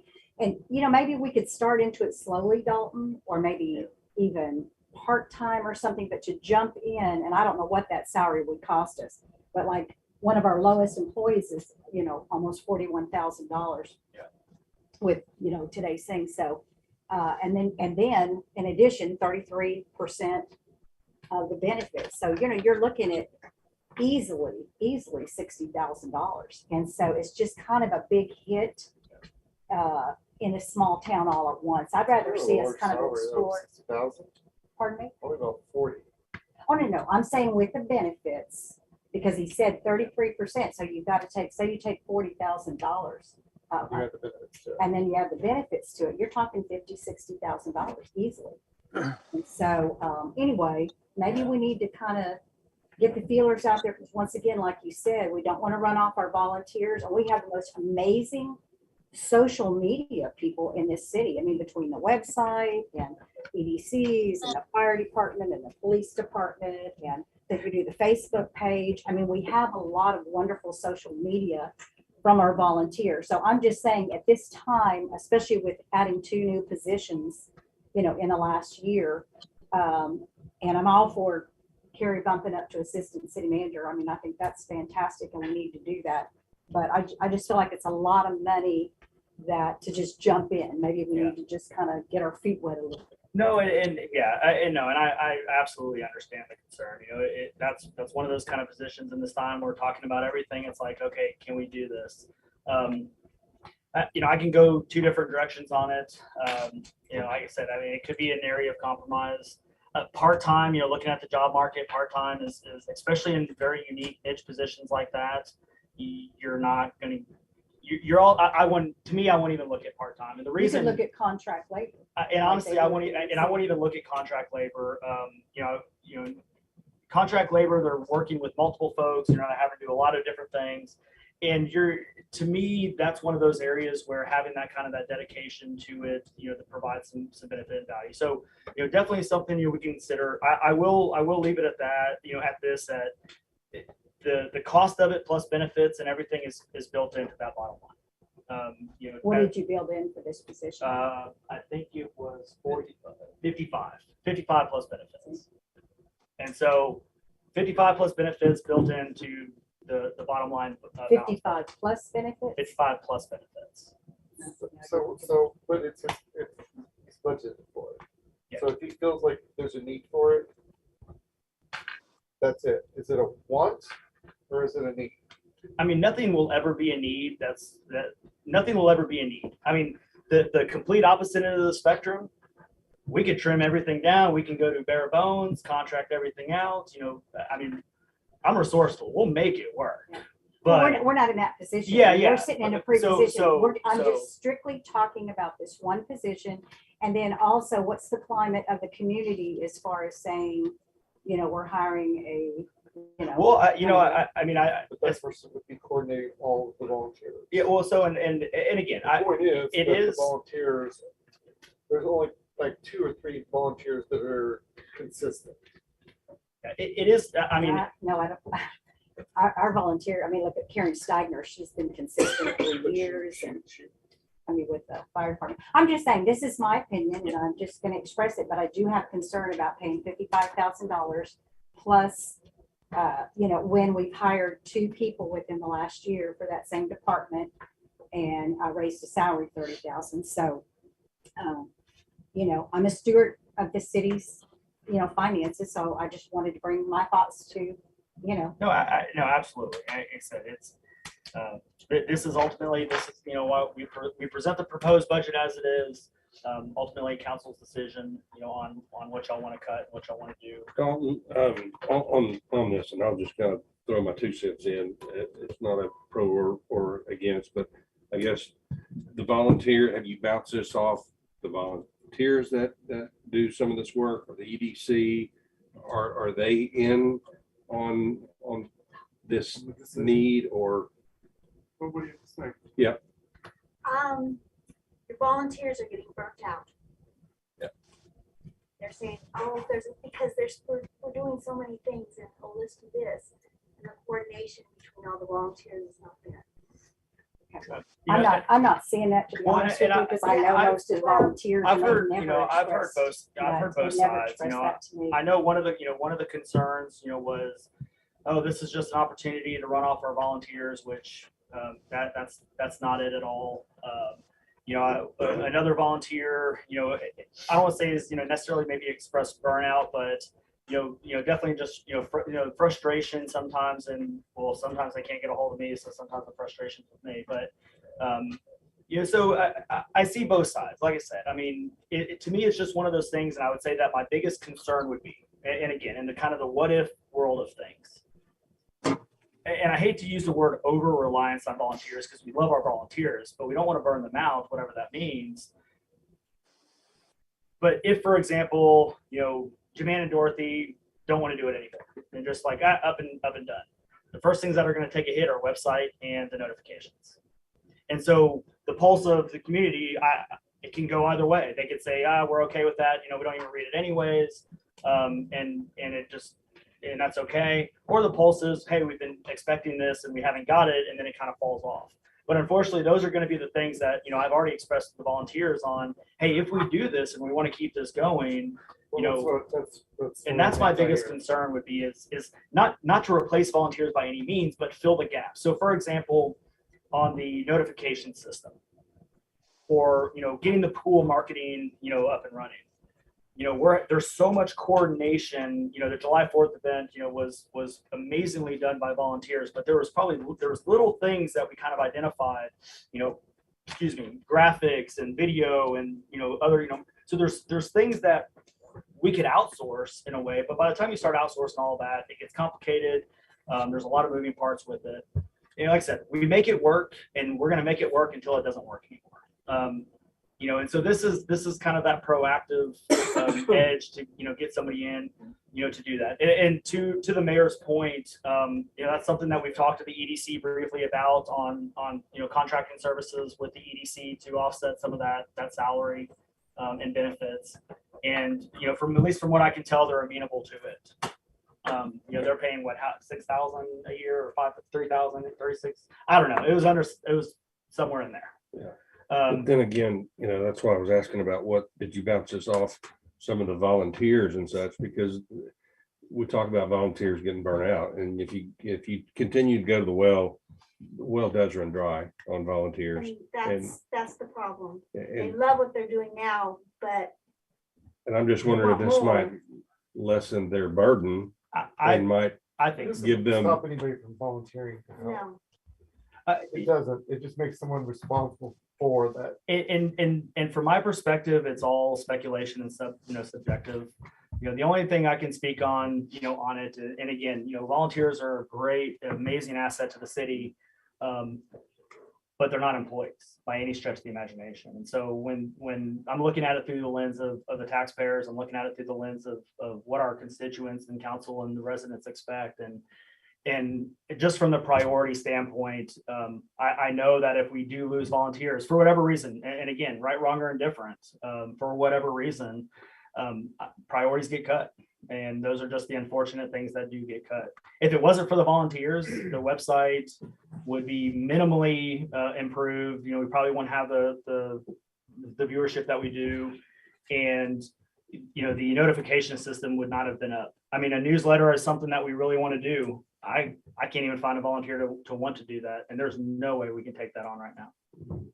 So again, it's council's decision. The speculation, the subjectivity, to me, it's a moot point. But I'm talking to, they love that we are start communicating all these events. They love the notifications. They love the website. So that's just, I don't know. And, It seems worth it. I'm not saying that should not go away. And if we have to do something, then we would have to do it. But when I add the 33%, you're talking about 73,150. And can some of those things be handled in-house? We've moved somebody from part-time to full-time. Is this a full-time job for somebody to do this at $73,000? I kind of look at the bottom line. It's not volunteers against hiring somebody or whatever. I'm not looking at that. I'm looking at the cost benefit to our citizens. And if we would get into a situation, we're like, well, what if Jesse quit? What if Taryn, I mean, there's all these what ifs in the city, but you don't budget for those, so, my point is, it's a whole lot of money to get a marketing person. And, I just, we're a city of 5,000, we're not Belton, we don't have the tourism and everything like Salado does, which is also an extremely unique city. I'm not saying it wouldn't be wonderful, absolutely wonderful to have somebody like that. I'm just saying, can we as a city of 5,000 afford to spend $73,000 on communication and marketing? Or is this something that we can do a little more in-house type of thing? I think we need to move on. We've already hashed this out, and we're not voting on it tonight. We can still look at it, but I think we need to move on with the other stuff on the agenda. Yeah, and we can always discuss more too. And we have a little bit of time. Like Mayor said, we're not voting on it tonight. Even at the budget hearing, we'll just kind of caveat that too. Budget hearing August 9th. The budget doesn't have to be adopted then either. The only law that it states is an action has to be taken. So we'll be able to talk more about the budget, at the budget hearing. And we have some more time on that one. So the other Councilmember Hartman kind of talked about it, promoting Carrie Erskine, our current finance director, to assistant city manager / chief financial officer.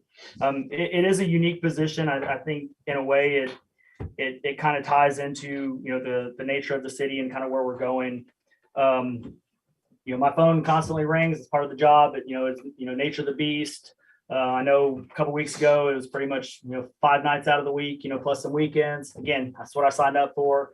But I think what I want to make sure that we have is continuity among the executive team. And the goal of this ultimately, provides some opportunity, one, continuity of executive leadership, going back to kind of, what Councilmember Hartman was saying is we got to build that succession planning in, not necessarily sometimes, monetarily, but we at least need to start working on the succession planning, hell, if I crash my plane into Lady Bird Lake or something, we need somebody that can take over and provide some, hello, Jermaine. We're just Make an talking about entrance. you. We're just talking about I you. was watching and I felt like I needed to come and say something. Uh-oh. Okay, Uh-oh. let's hear Well, as far as the volunteers and coordinating publicity and everything, if you notice the pictures in the Temple Telegram this week of the summer reading program, They're wonderful. and how did they know about it? Pam, the chairperson, had to contact them. So it's my thinking, if we had a communications person, he, she, it, whatever, could be in charge of notifying TV, papers, anybody. And it wouldn't be up to the individual event planners to do it. Just my opinion. it. So you think there's a need? I beg your You pardon. think there's a need for that position? Yes, $73,000. I think that's worth putting a staff member on for that. And like the mayor said, I mean, that's good. I'm glad to hear your input. well, I felt like, okay, I just need to state my opinion. Thank you. Thank you. So Assistant City Manager, Chief Financial Officer, Carrie Erskine. Again, continuity of executive leadership. Yeah, those are things that I worry about and think about every single day. What happens if Jesse decides like, screw this, I'm retiring. He's got an amazing 18 years of service, here in the city. And if he's like, I'm out, yeah, that's a problem. I got to pump down. I'm looking at it. I'm like, yep, that's bad. We have a young crew that's up and coming and learning their methodologies. And this is doing a great job at leadership. But oh yeah, succession planning is 100%, in the back of my, in my mind. And so yeah, how do we? Huh? It was good to know y'all. That was not. That was not. Jesse, you're that gonna was be not here a forever. Hey, you're the closer child. Don't You'll worry. be here forever. Start spreading that. But no, so that continuity of leadership is important, and especially in light of things that have happened over, the past many years, with the city manager's office. We want to make sure that council has that opportunity, that continuity with the city manager's office. Kerry has not only proved himself, as obviously the financial wizard that he is, with the CPA, but he's also really proven himself from the leadership component too. And that's something that, that's big. He's really, his financial knowledge and acumen really plays a role in kind of the planning. He's, our Bellcat guru, obviously our financial guru. And so that's really kind of the shift of focus would be, is to allow him to kind of, spearhead and take over some of the planning and zoning side, really help kind of planning and zoning kind of get, taken off. And that way that we can, continue to move forward. K-Tempo, the Lane Temple Metropolitan Organization, which is kind of our let's say governing metropolitan organization, but we're within the K-Tempo area. There's so many things that, the mayor and I have talked about, trying to get involved with them. There's a lot of funding there at K-Tempo. Call for projects is coming up. And we continuously just, miss opportunities, to get funding. Now, we haven't had the opportunity to get funding, but all the meetings, the TAC meetings, all those meetings and everything, we just haven't been able to have a part of it, just from the constant, obviously, schedules that we have with going, meeting after meeting after meeting. I mean, sometimes City Hall doesn't even see me, and they're like, "You taking a day off?" I'm like, "Nope, going from meeting to meeting to meeting." And so it's just a constant flow. So that continuity in there, while also being, responsible for city finances and accounting functions. I think you would be very suited for that role in also the future of Morgan's Point Resort. It is unique. One thing I also kind of want to talk about, yeah, we have 5,000 residents, moving through that process. But we also have a service population. We have a population that is using our infrastructure, using our facilities, using our roads that we're trying to work on. We don't really know that number yet. We're still trying to figure that out. in the best way possible. Memorial Day weekend, we saw how many, 28,000 cars? Somewhere around there, give or take. 28,000 cars over Memorial Day weekend. July 4th weekend, we project anywhere from 2,500 to 3,000 people that came to the July 4th event over at Clevis Park. Cars were lined up from what I've been told all the way down to Morgan's Point Road, all the way up Morgan's Point Boulevard, lined both sides and side streets all the way down. And so it's not necessarily just about the residents. It's also those who are using the facilities, coming into the facilities. Whether it's Salado or not, we're different just because we have the lake. They have, I guess, a dirty creek or whatever they got, but just give it It's all the Salado. artists. Do it. It's all the artists. Yeah, exactly. And so there's a service population that we're still trying to identify, and that does put a burden, on the taxpayers, indirectly. And so how do we overcome those? So Assistant City Manager, Chief Financial Officer. Any questions? Debt service fund, interest and sinking. We kind of talked about this. If you look at your adopted proof budget sheet, you see an increase of $330,000 and $330,777 and then $527 respectively. Again, that was in the general fund before. Even though we levied a debt service tax, we knew that we needed to roll it out. So this was the opportunity when things got a little bit clean, and we rolled it out. So again, doesn't impact the fund balance at the bottom line. It just looks a lot cleaner. So now you can actually see, one, it's a restricted fund and we legally have to do it, but you can actually see what's being funded through a debt levy versus through a revenue bond. Both of our current bonds, our 2005 and our 2021, are both combination tax, which means that we can pretty much move them in and out of either debt service or out of revenue based off of the needs, of the community. So there is some flexibility there. Capital outlay.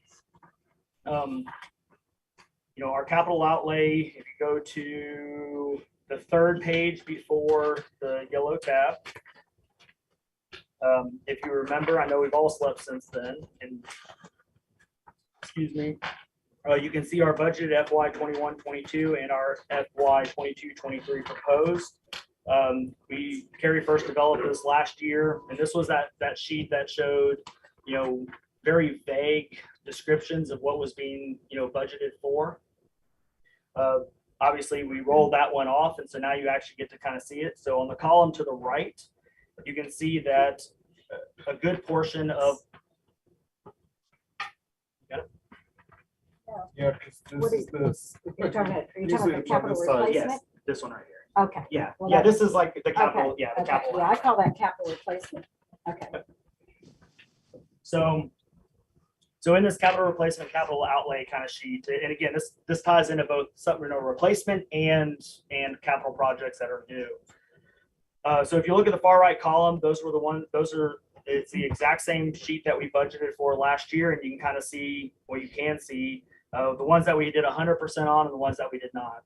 So we wanted to highlight this last year to kind of show, one, the description differences between years prior and when we came on board, but we also wanted to highlight the fact that now we're trying to be more transparent on what's been accomplished, and it's not just we're putting money in the coffers trying to save money and and not doing anything with it, but really trying to show hey, we did the shade sale for the kiddie pool, and we put those benches up and did it. So we wanted to show the completion of those, or where they stand.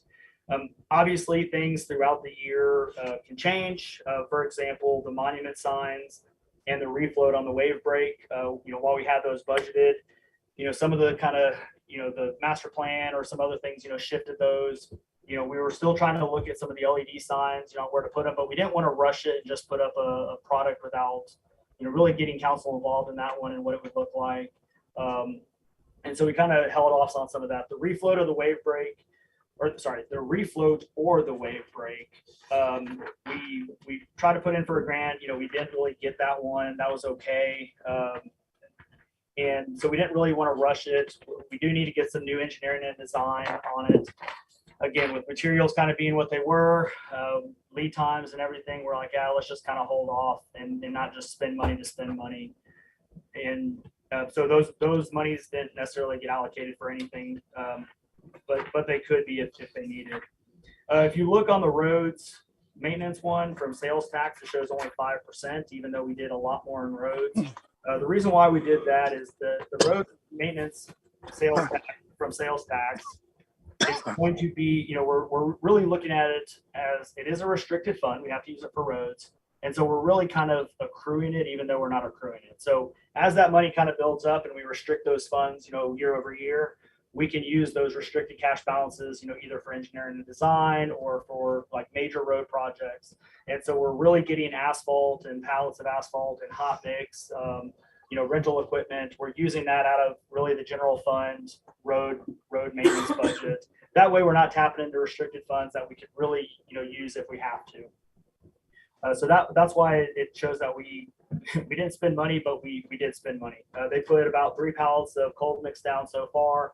I pretty much told them hold off on hot mix because the season has been insane right now, and we didn't, want to risk any, potential issues with, injuries.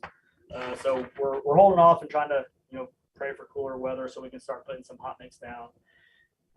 We are working, there are some things we may outsource as far as roads. Sometimes that's a little bit easier.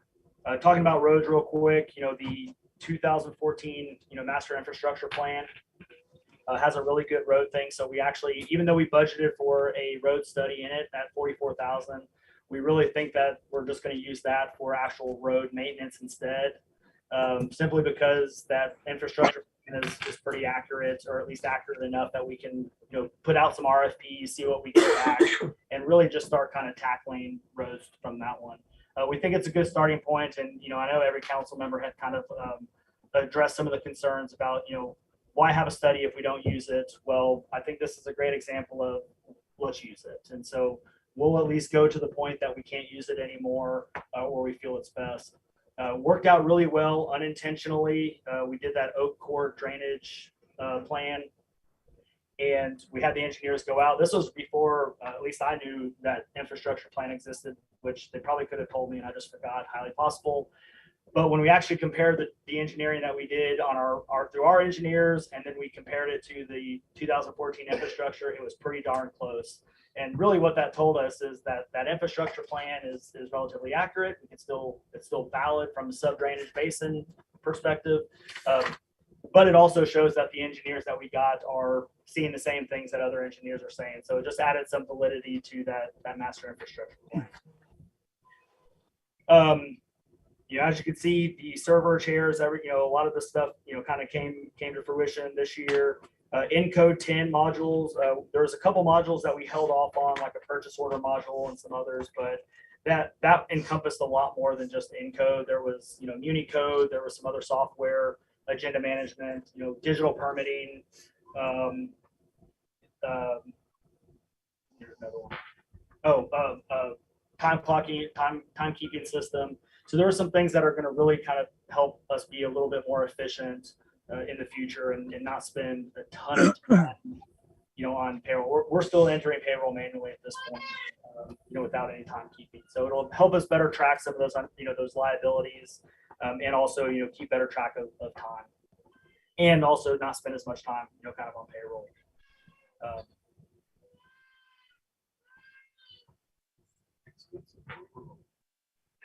Brain fart. Okay, so now going to 2022, 2023. Again, similar to what we're looking at, last year to this year, these kind of, again, a guideline of what we, are looking at. Reason why you see lawnmower on there is we had one lawnmower. Apparently belts are really hard to come by. Our lawnmower was out of service for 3 or so months. Of course, during the busy season, luckily everything was dead, so it worked out really well. But having kind of the backup for right-of-ways and everything else is important. 10,000 is definitely high. We kind of talked about that, but it at least provides a conservative number, and we feel like we can get a good idea on that. Again, road improvements, and roads. That road improvements, I think, tied in the.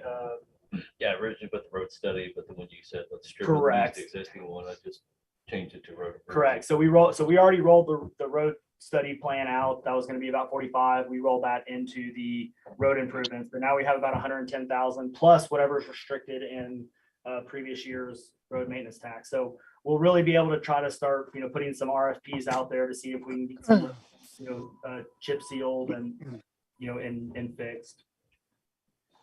Potholes will always be a continuous thing.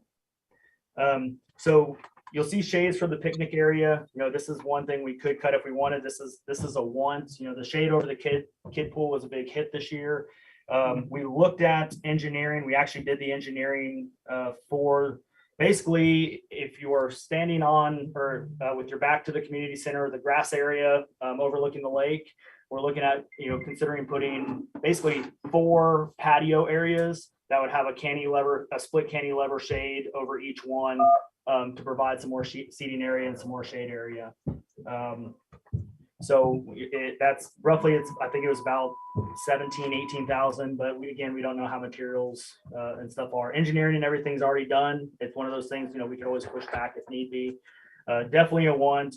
But we've gotten a lot of great feedback, from the pool this year, on a little bit of everything. A few challenges, with rain, and apparently ants flooded everything. It just was kind of one of those nature of the beast things. Poor lifeguards, they're trying to scoop them out as quickly as they're getting put in there.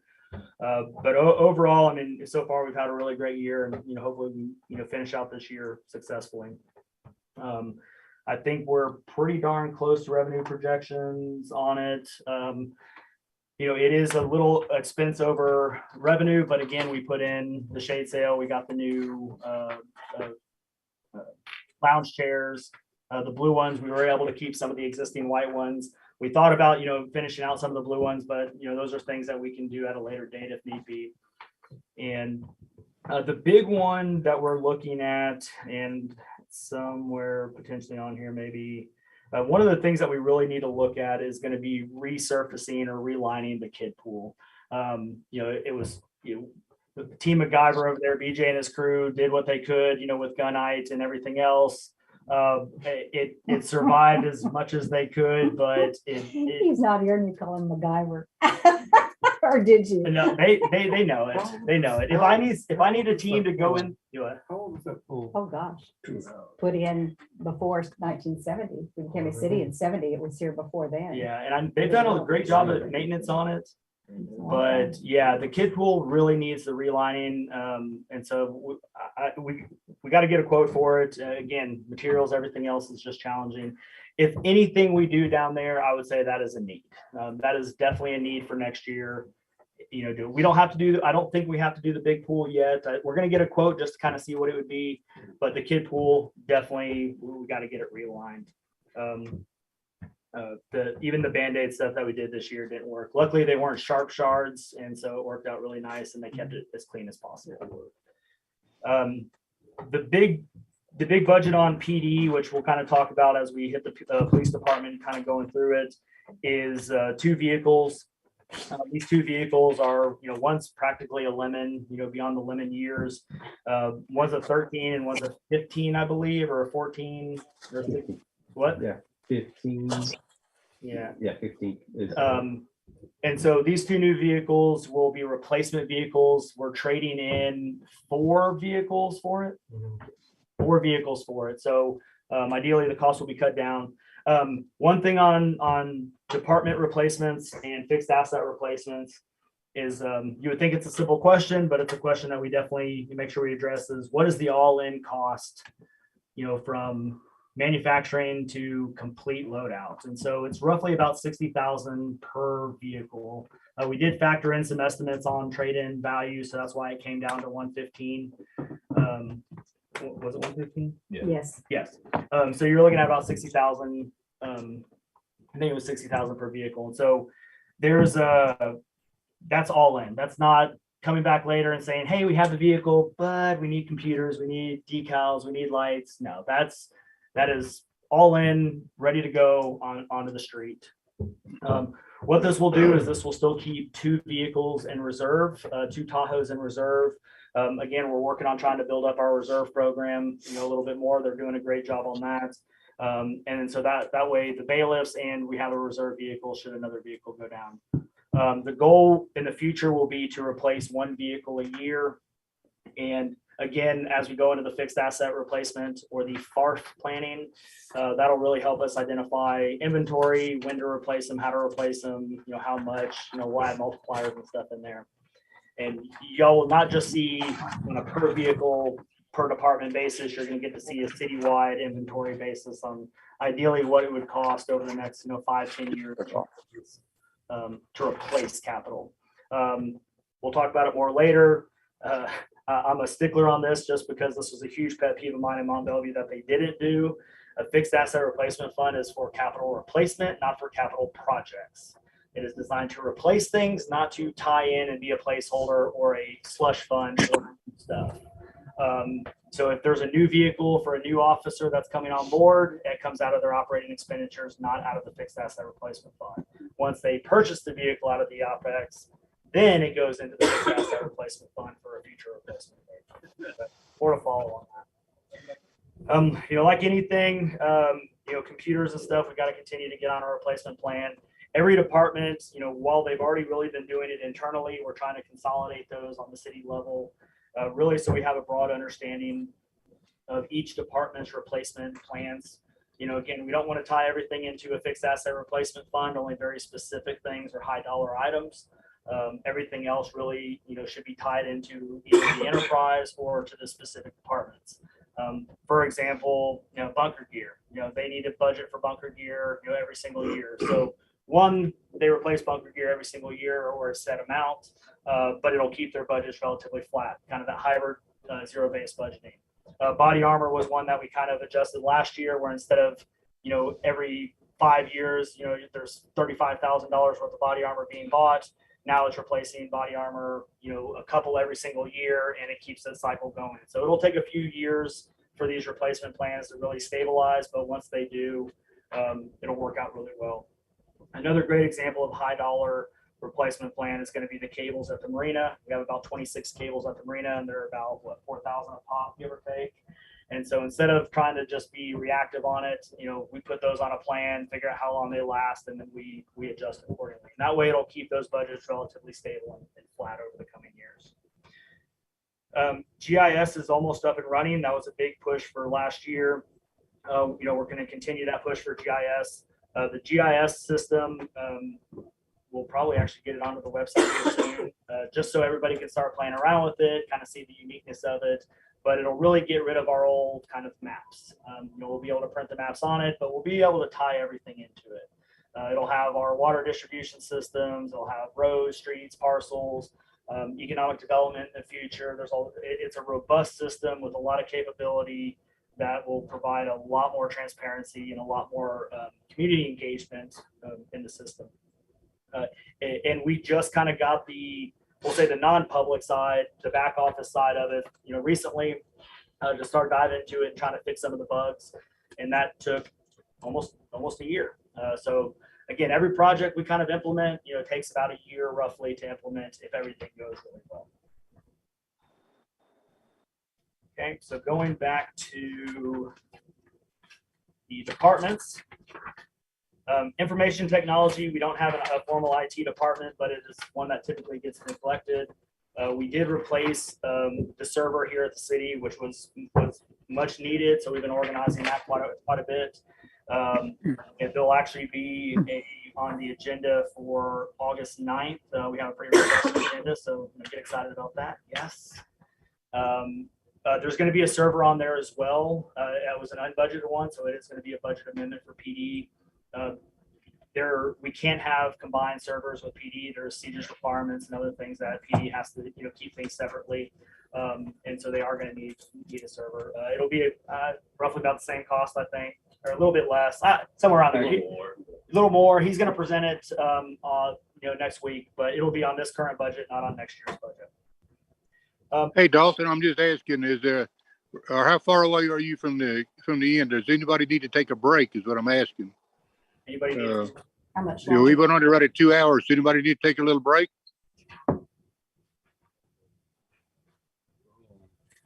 keep going on? All right, let's If move I on. turn off the video, Pretty good. I could get by with that. See, Dennis, see, feel free to take a Dennis, break. Dennis, go right ahead. you can't see Lots me, of so I trees can get to by go with around. that. I just like that, y'all. Yeah, some of this stuff is actually going to go pretty quick now. So I'm not carrying the phone with me. You're good. So Thank you, Dennis. Administrative Go ahead. Services Go was ahead. a department that was created last year or asked for last year and implemented over this year. It includes municipal court, utility billing, basically kind of the admin assistance almost to all the people that need their hands held to, just like I do. Marina, wastewater, water.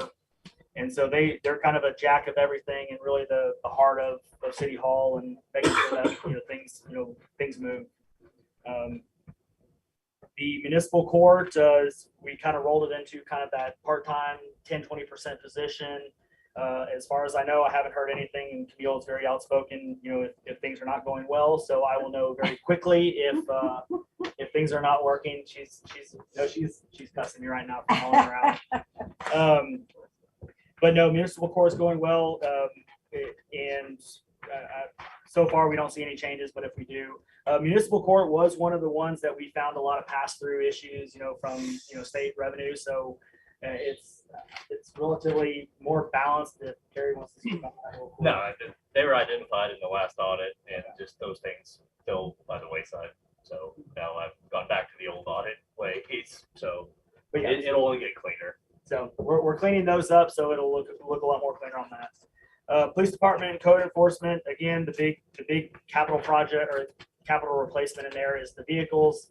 PD is kind of the we'll call them the unique ones this year. We are giving them a little bit of leeway. Their budget is up quite a bit. A lot of it is from the vehicles. They are cleaning up quite a bit of mess. Getting everything kind of reorganized. Evolved. They do have an open position. It's already kind of been talked about a little bit before, but I think we're going to be able to fill the chief position here in next week. So that'll work out well. And with that, it'll Any kind of, idea who? I think we have a couple ideas. We're going to sort through those. Okay, yeah. We don't want to give him big head, like I gave Cody earlier.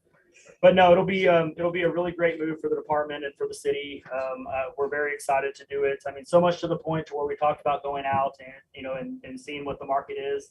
And I don't even care what the market shows. I think the culture has really taken hold and what the department's doing, and we look forward to some great things coming. So that'll open up so that has freed up a position.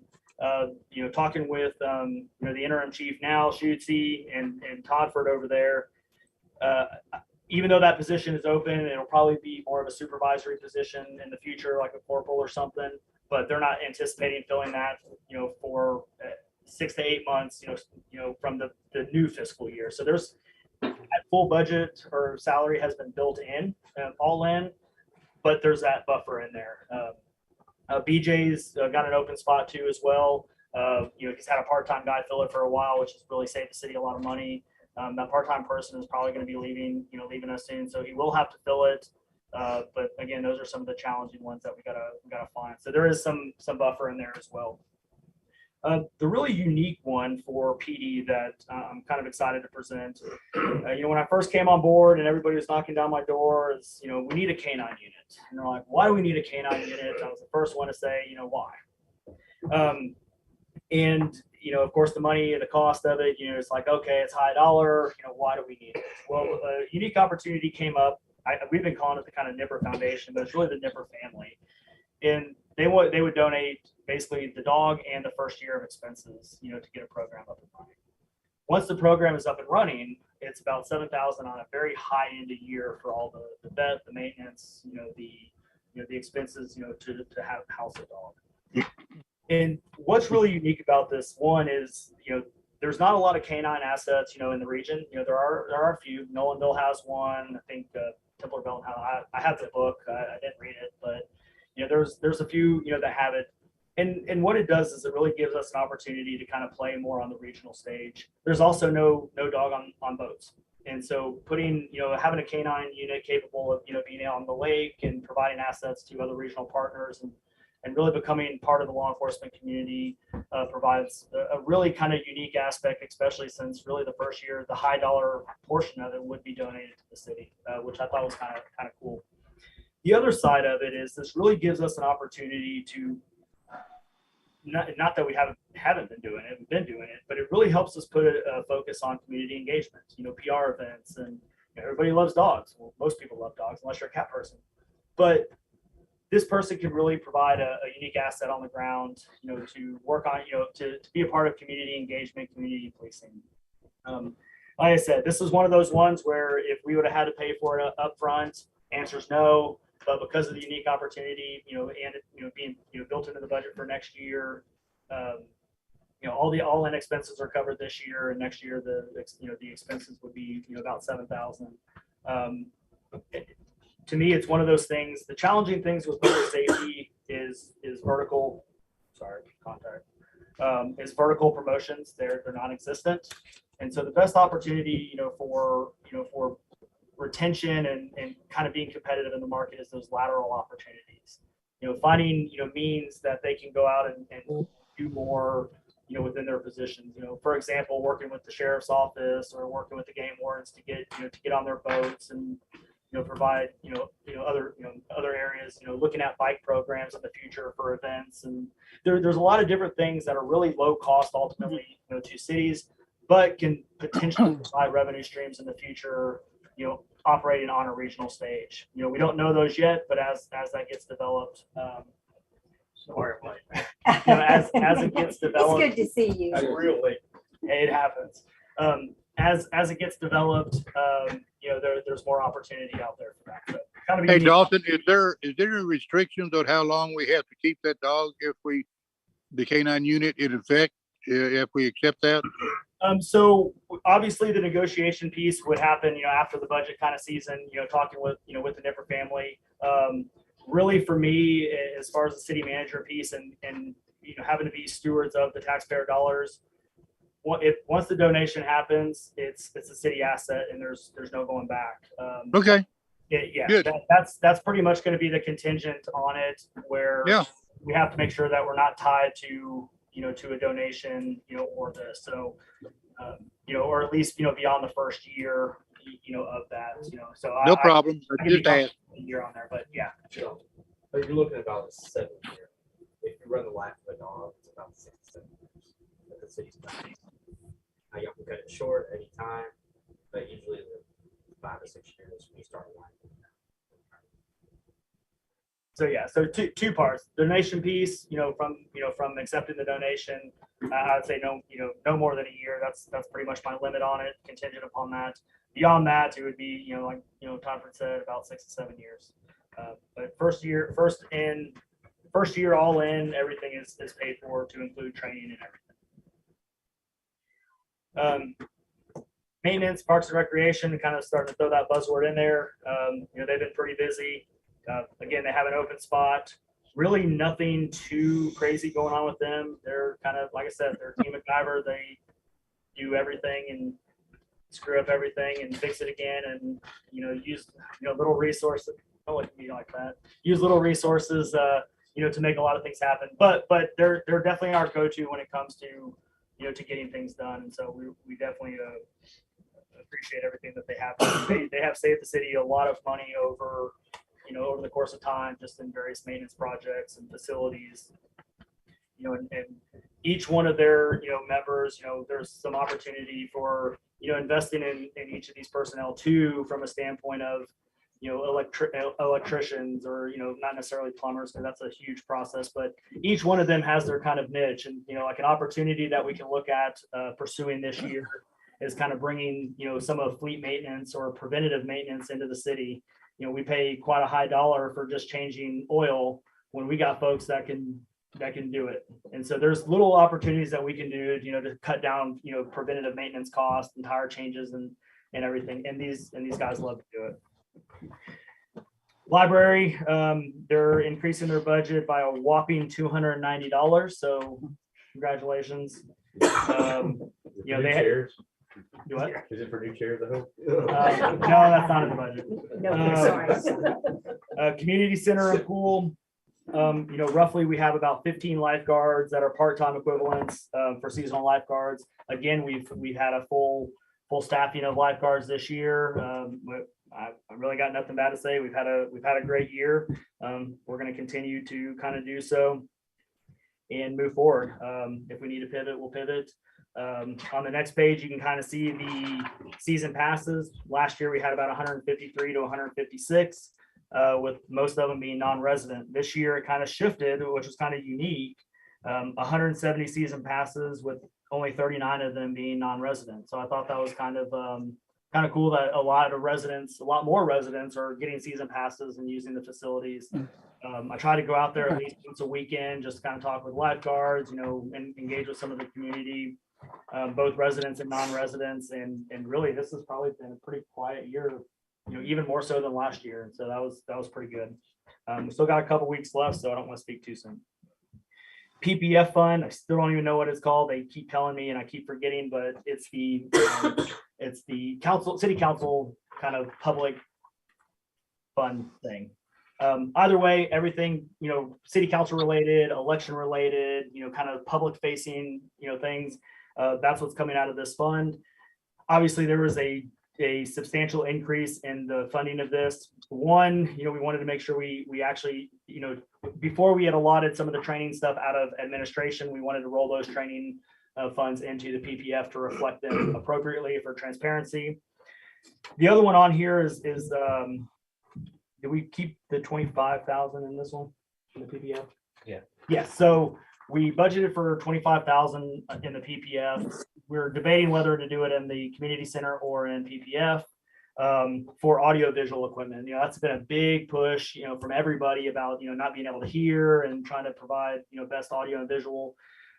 While that dollar amount is expensive, we are looking at it both in the community center light to where we can, one, put a nice audio visual system within the community center that we can actually kind of charge people who are renting it who need an audio visual system to use that. So it's kind of multifaceted. City council and the residents get the benefit of it ultimately, but anybody who rents it, they would pay a little bit extra, and we can figure out what that looks like. But that'll help hopefully, ideally reduce some of the feedback that we obviously had when we first tried it. And some of the other little things, is trying to, figure out, screens. So if we have presentations, y'all can, see what we're kind of looking at outside of just, printing off and hard copies and killing trees and doing everything else. So we want to just try to provide a more efficient process. We also tied in some of the community events, and community events are huge, across the board. We did tie, the community event side into the PPF fund as well. We can offset, fireworks or some other things within the hotel occupancy tax, as long as it drives, tourism or coming to the destination. So we are offsetting some of that. We didn't budget for fireworks last year. The program turned out really great, and we think it's a really great opportunity for us, for the city to, contract with them and, pay some funds. Again, this doesn't take away necessarily from us going out for sponsors and everything else. We 100% want to do that, but we do feel that the city can provide, if need be, some of those high dollar or higher dollar, the band or the fireworks, for our community and residents and non-residents to enjoy. Fire department, I would say the big request in the fire department is bringing on another fire specialist. The firefighters this year, obviously with this season, has been killing it. They've been pretty busy just across the board. Taryn does a great job, with relief drivers, which are kind of a part-time, driver plus volunteers. While we have a lot of volunteers on staff, or I would say staff, a lot of volunteers that are on the roster, there's only, 7 to 8 or so that respond pretty consistently. And these folks have full-time jobs. Again, the full-time fire department thing, that's not necessarily what we're asking for by any means. It's finding that balance again, bringing on another fire specialist, which really is kind of the equivalent of a driver. They're kind of that leadership among the volunteers and also provide continuity and training and support, from the full-time staff perspective. But this will help us continue to close the gap to that 24/7 coverage. While we do a great job, I say while Taryn and those guys do a great job at providing that coverage as best as possible, there are some gaps.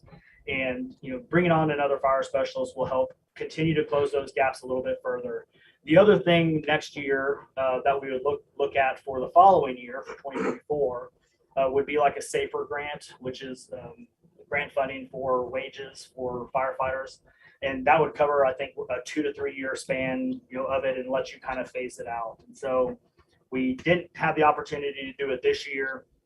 In light of it, we did talk to Taryn about it. And we do feel it's best that, because even if we apply for the SAFER grant in February, we're not going to get anything until September. So that would be down, down a whole year. We have already lost, I think, 3 relief drivers just because of full-time jobs, just the nature of volunteerism and turnover. And so having that fire specialist on there will continue to narrow that gap of 24/7 coverage. And they also they spend a lot of time, not just obviously on the fire piece, but providing kind of EMS. They do run a lot of advanced life support, paramedic response. And so they are a lot of the times, our first folks on scene for medical calls, from just hung toenails, to, full cardiac arrest. So they stay pretty active. And I will say the standards that Taryn, does bring to the table are bar none. And yeah, I'm just going to leave it at that. Fire department's budget, of course, has gone up, typical public safety. That's usually what happens, finding that balance.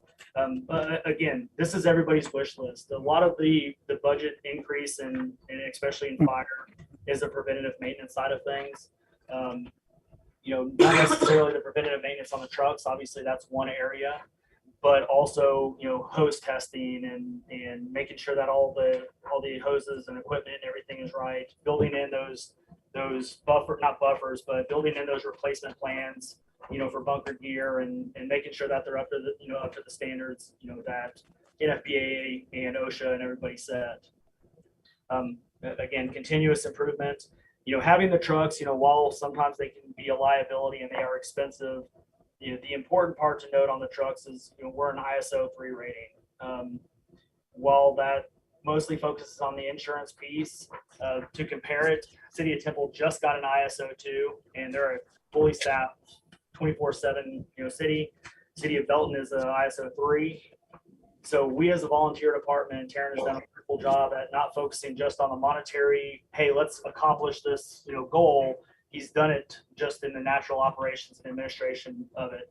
The ISO 3 rating has more of an impact on the community and the residents than it does ultimately on the department itself. It's not name recognition. It helps lower the insurance costs of those homes because of the proximity of the fire department. Water department, again, enterprise fund, it makes money. It typically stays in a surplus. If it doesn't, we're having a bad year. The relation of water revenues to water expenses, are, relatively synonymous. City of Temple went up, half a nickel. They went up a nickel on us, a little bit increase on base, but they went up a nickel on us for this next year. So we'll be bringing that to council, for that. So we did build in a buffer that was actually a little bit higher. So I think he already took it down to normal. Or what the change was. Oh, yeah. So the bulk water includes the pass-through from Temple. Correct. So this budget includes the pass-through from Temple. Again, council can decide not to. Last year, we didn't do the pass-through because they gave it to us really late. We pretty much, hit them up on email to give us what they expected so we can make sure we budget accordingly this year. So this does include the pass-through rate, which luckily is not too bad. The other big one is adding another full-time equivalent, another water specialist, again, with succession planning, kind of planning for the future. He hasn't promoted a chief utility operator yet. It's in the works, trying to, again, develop and train and lead, these folks into getting into those positions to build those positions and those future leaders up. Is doing a great job at it. Putting this other, water specialist in is going to help with some of our leaks. We do have some projects that we want to try to clean up on, putting valves in, or, making sure that we, prevent dead end mains, make sure we close the loop. we had a big issue with the water leak over off of Sugarfoot that shut down, a substantial portion of the north, east side of the city. And so we need to do it again, but we need to do it on our terms and plan ahead. So that way we can go in and dig them up, put valves in there. One of the big challenges is, while we may have valves, we don't know where all the stuff is. There's a lot of, pipes everywhere. It makes my head hurt. But, we go in and put a pipe in, it could still not, it could still be open. So it's going to be a very challenging endeavor, but bringing those, those guys on, we're able to, better track leaks, make sure that we continue to operate, our water systems appropriately, and not just water systems, but also our wastewater. While it's a small component of it, some of the things we're going to have to look at this year is going to be replacing the lift station. So we'll have to put an engineering and design in for that to see what that looks like. We can also start talking about this next year in CIP planning. Do we want to expand, not necessarily the wastewater treatment plant, but do we want to run, sewer line up Morgan's Point Boulevard and, over time start trying to connect other folks onto it and expanding the permit. So I think those are some of the discussions that, we can have during CIP planning. Marina is down. Really, there's not much on the marina to kind of really talk about. It is a revenue generating machine. They do pretty well overall. Again, it stays pretty full. We do have, the one FTE, the marina manager. We do have 3 PTEs as far as when we say part-time equivalents. We don't necessarily have 3 people on staff. We just have the funding that we can support, potentially 3 people if need be. Again, you're limited to the hours, per week that they work. These are more seasonal. During the summer, summer months, it can get pretty hectic. And so by having, we added one kind of in the middle of the year, really due to some unforeseen circumstances that worked out. But having them on payroll really doesn't cost us money unless they work. It also provides some continuity and making sure that we, continue to provide those services to not just the residents and the slip owners, but also the boater patrons that are, using our facilities for fuel. Fuel, we continue to stay about 25 cents under what we're calling market. We have increased fuel substantially. I think it's at $5.25 now, give or take. Obviously, when I first came on board, it was sitting at $2.50. We're trying to keep it obviously as down as much as possible, but fuel cost is hitting everybody. I think we are going to break even this year on just marina fuel, right? Yeah, well, about 10,000 profit. 10,000 profit. There you go. I'll say we should never break even. We should No, always 10,000 make a profit. 10,000 Always, profit. Always. You're selling something. Yes. So 10,000 profit on fuel. It's not going to cover all of the cost of obviously fleet fuel, but if the water tower project and everything goes through and we can and provide fuel services, in-house, we get a cheaper rate on the rack versus having to bring a bobtail in at a higher premium. Ideally, we can try to lower some of the costs. Again, project, for the next year. Capital improvement project plan, briefly talk about it. One thing, I just want to make sure that we keep that refloat in our minds. I know you said with Yes. costs up, you don't want to do it this year, but we got to remember every year we were on a 1 year getting it done. 100%. And but prices are going to keep going up on the refloats too. So we got to, Yes. So keep that. Thank you for bringing that up. And that's a great point. And so actually kind of a great segue into the capital improvement project. There you go. So, the marina refloat, we have until 2028 to do. We do plan on doing engineering and design for it. We need to get an updated engineering and design, for it. The one that we had was outdated and old and was way, way off because it's been so long. So we're looking at, I think it came in at 350,000. No, was that the wave break or was that the refloat? That went Oh, refloat. okay, yeah. That went So the reflow. So this year we can kind of start working on that. Segue into the CIP plan. Since we know we need to do that, the great thing about the CIP plan that we'll workshop on this year is we're going to be able to tie, i.e. the wave break or the refloats, projects that the council and the community want to focus on. We put those projects in on where we want to complete them, and then we also figure out the funding mechanism on how we're going to fund it, whether that's through bonds, whether that's through CIP funding, or whether that's through a combination, or even general fund. I'll be in a minute. Or just cash. So we can look at how we're going to fund those, or even grants, for example. So that CIP plan is going to allow us to really break down and each year have an idea of how we're going to provide some funding vehicles for those projects. Fixed asset replacement fund, again, we'll workshop it, future fund. We're already starting to pull all of the inventory that we have together into a spreadsheet, years that it was put in, miles, hours, projected end of life. We'll workshop all of that, together so we can kind of see what the total assets are. We'll start factoring in, not necessarily through quotes, but through, good solid estimates, projections on fleets and what like replacement costs. And then we really just plug it into a simple chart and say, okay, each year, how much is it going to cost for us to replace these vehicles? How these can be funded, again, we can talk about that at the workshop. Is if we keep 6 months of reserves on hand, that leaves about $2 million, to play around with, for CIP and fixed asset replacement funding, or FARF funding. It's fun to say. And we can, figure out how we want to split that up. Again, future funding, how these, continue to grow, just like our cash balance or our unrestricted cash funding. These will grow through, through sundry or through surplus of enterprise and even, general fund. So instead of transferring to the general fund, you then can set transfers into the CIP funding, and then we can forecast those in the future. Hotel occupancy tax fund, we actually added, a budgeted revenue this year, so that's awesome. We are collecting 7% off of it. I met with the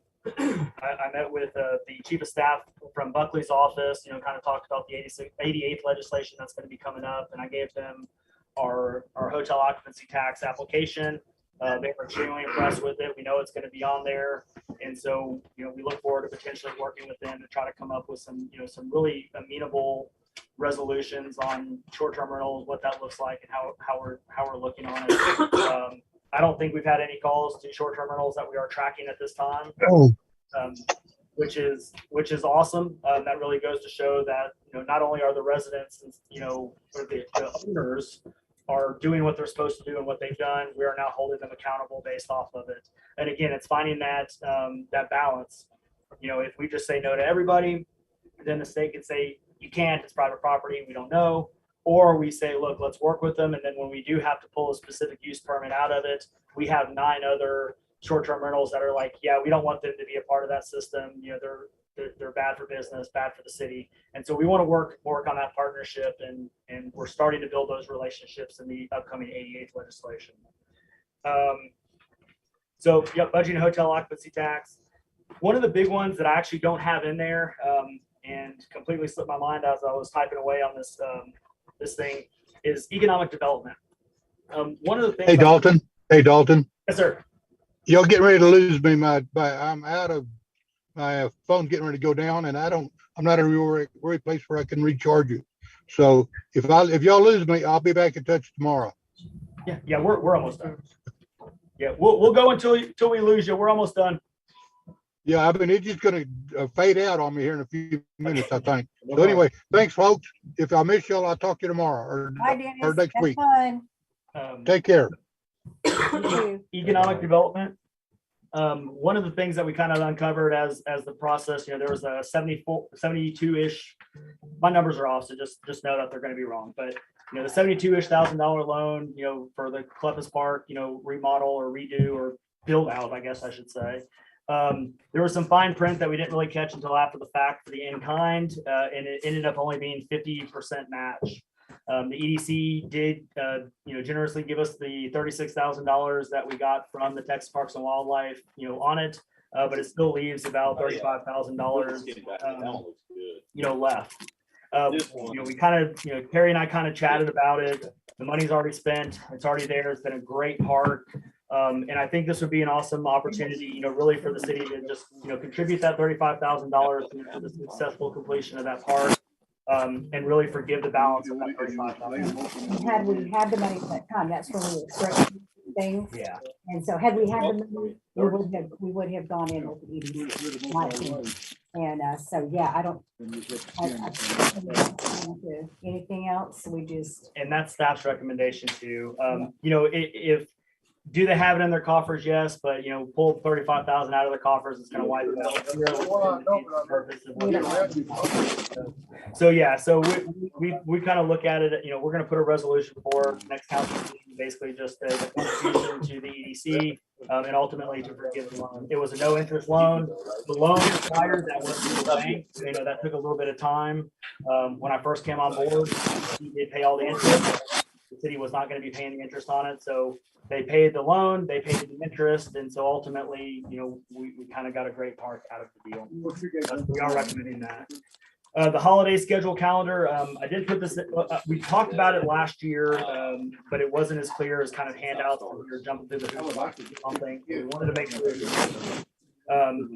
On the updated one, we're going to have it. I did put it on this one. We didn't want to update the packets. 9/11 law came into effect. Basically, for police department and fire departments, they have an opportunity to take 9/11 off. It's not an extra holiday, and they can either use personal vacation or they can rotate an existing holiday to do it. So long as the scheduling allows for them to do it. Obviously, they can't wipe out the entire police department or fire department to take it. So there is some discretionary use with the directors on who takes it, how it's taken, but it doesn't add a holiday. They can either use personal vacation or shift another holiday. I would say really the only kind of interesting one on this was the day after Christmas. It was the Tuesday. We kind of debated on whether or not to do Friday or Tuesday. We ended up going with Tuesday, which was the day after Monday. Shocker. For the 26th, and we kind of just went with that one just to kind of hey, kids are going to be opening their presents, get crazy, get wild, spend time with family, but you're not having to rush to come back. But everything else, you all are happy with. That we can keep that going. Holidays that we have up and coming this year is what? Labor Day. Yeah, we got Labor Day coming up, so that'll be the Monday. We have Thanksgiving, and then Christmas. I'm sure I missed one. The other one has a phone in it, so it's Veterans Day for you. So outside of that, we can start on the 75 pages, line items, whenever y'all are ready, if y'all want to take it. Yeah, right. So Yes, some of us need to go eat, right? Before you close that, I want to tell y'all what a wonderful job you and the staff did on this budget. I know, and Carrie, I love the projected year end. That's the first time ever I've seen that on a budget. We always use the figures of up to date, and we know we have 2-3 months left. So it really kind of spears it. So I love the fact that you did that projected thing, and y'all did a great job with it. And so did the Some of those department numbers are gonna be heads. way off. What's that? Jesse blew through the water projection. Because it ran this week. Hey, so maybe- I'd rather he blows through to the side of revenue than Well, so expenses. I Good was gonna job. comment on the, Blowing up a lot. on the neighbors, on the Facebook page of like, people are saying, well, how do we spend this much water? We had to write a check this week for $130,000. We've never had to buy that much water ever that I can look back. So we're not just storing the water, we're buying it. And Right, and selling it. And so one thing too, and I will add, and obviously it's not, we'll talk about it on the 9th. We are having to do emergency repairs on the pump. So we went ahead and authorized since it is obviously an emergency. We're down to one pump. It's going to be what, about 30,000, 31,000. That'll fix one pump completely and then replace the parts on the other pump. So we'll be putting that for the council, just be aware. I mean, the money's in there. It will be a budget amendment, but those were emergency funds because if that other pump goes down, and we're still on a 11-week lead time, 8-week lead time. 5 to 7 from the 27th. So probably an 11-week lead time. And that's insane. So City of Bellmead just went through this and they were able to let their tower along, and they're on a 12-week lead time. It's insane. So, but all right. What questions y'all got? Dennis, are you still there? Okay, if he's gone, then I'll entertain a motion to adjourn. Second, Second. all in favor? We're all out of here.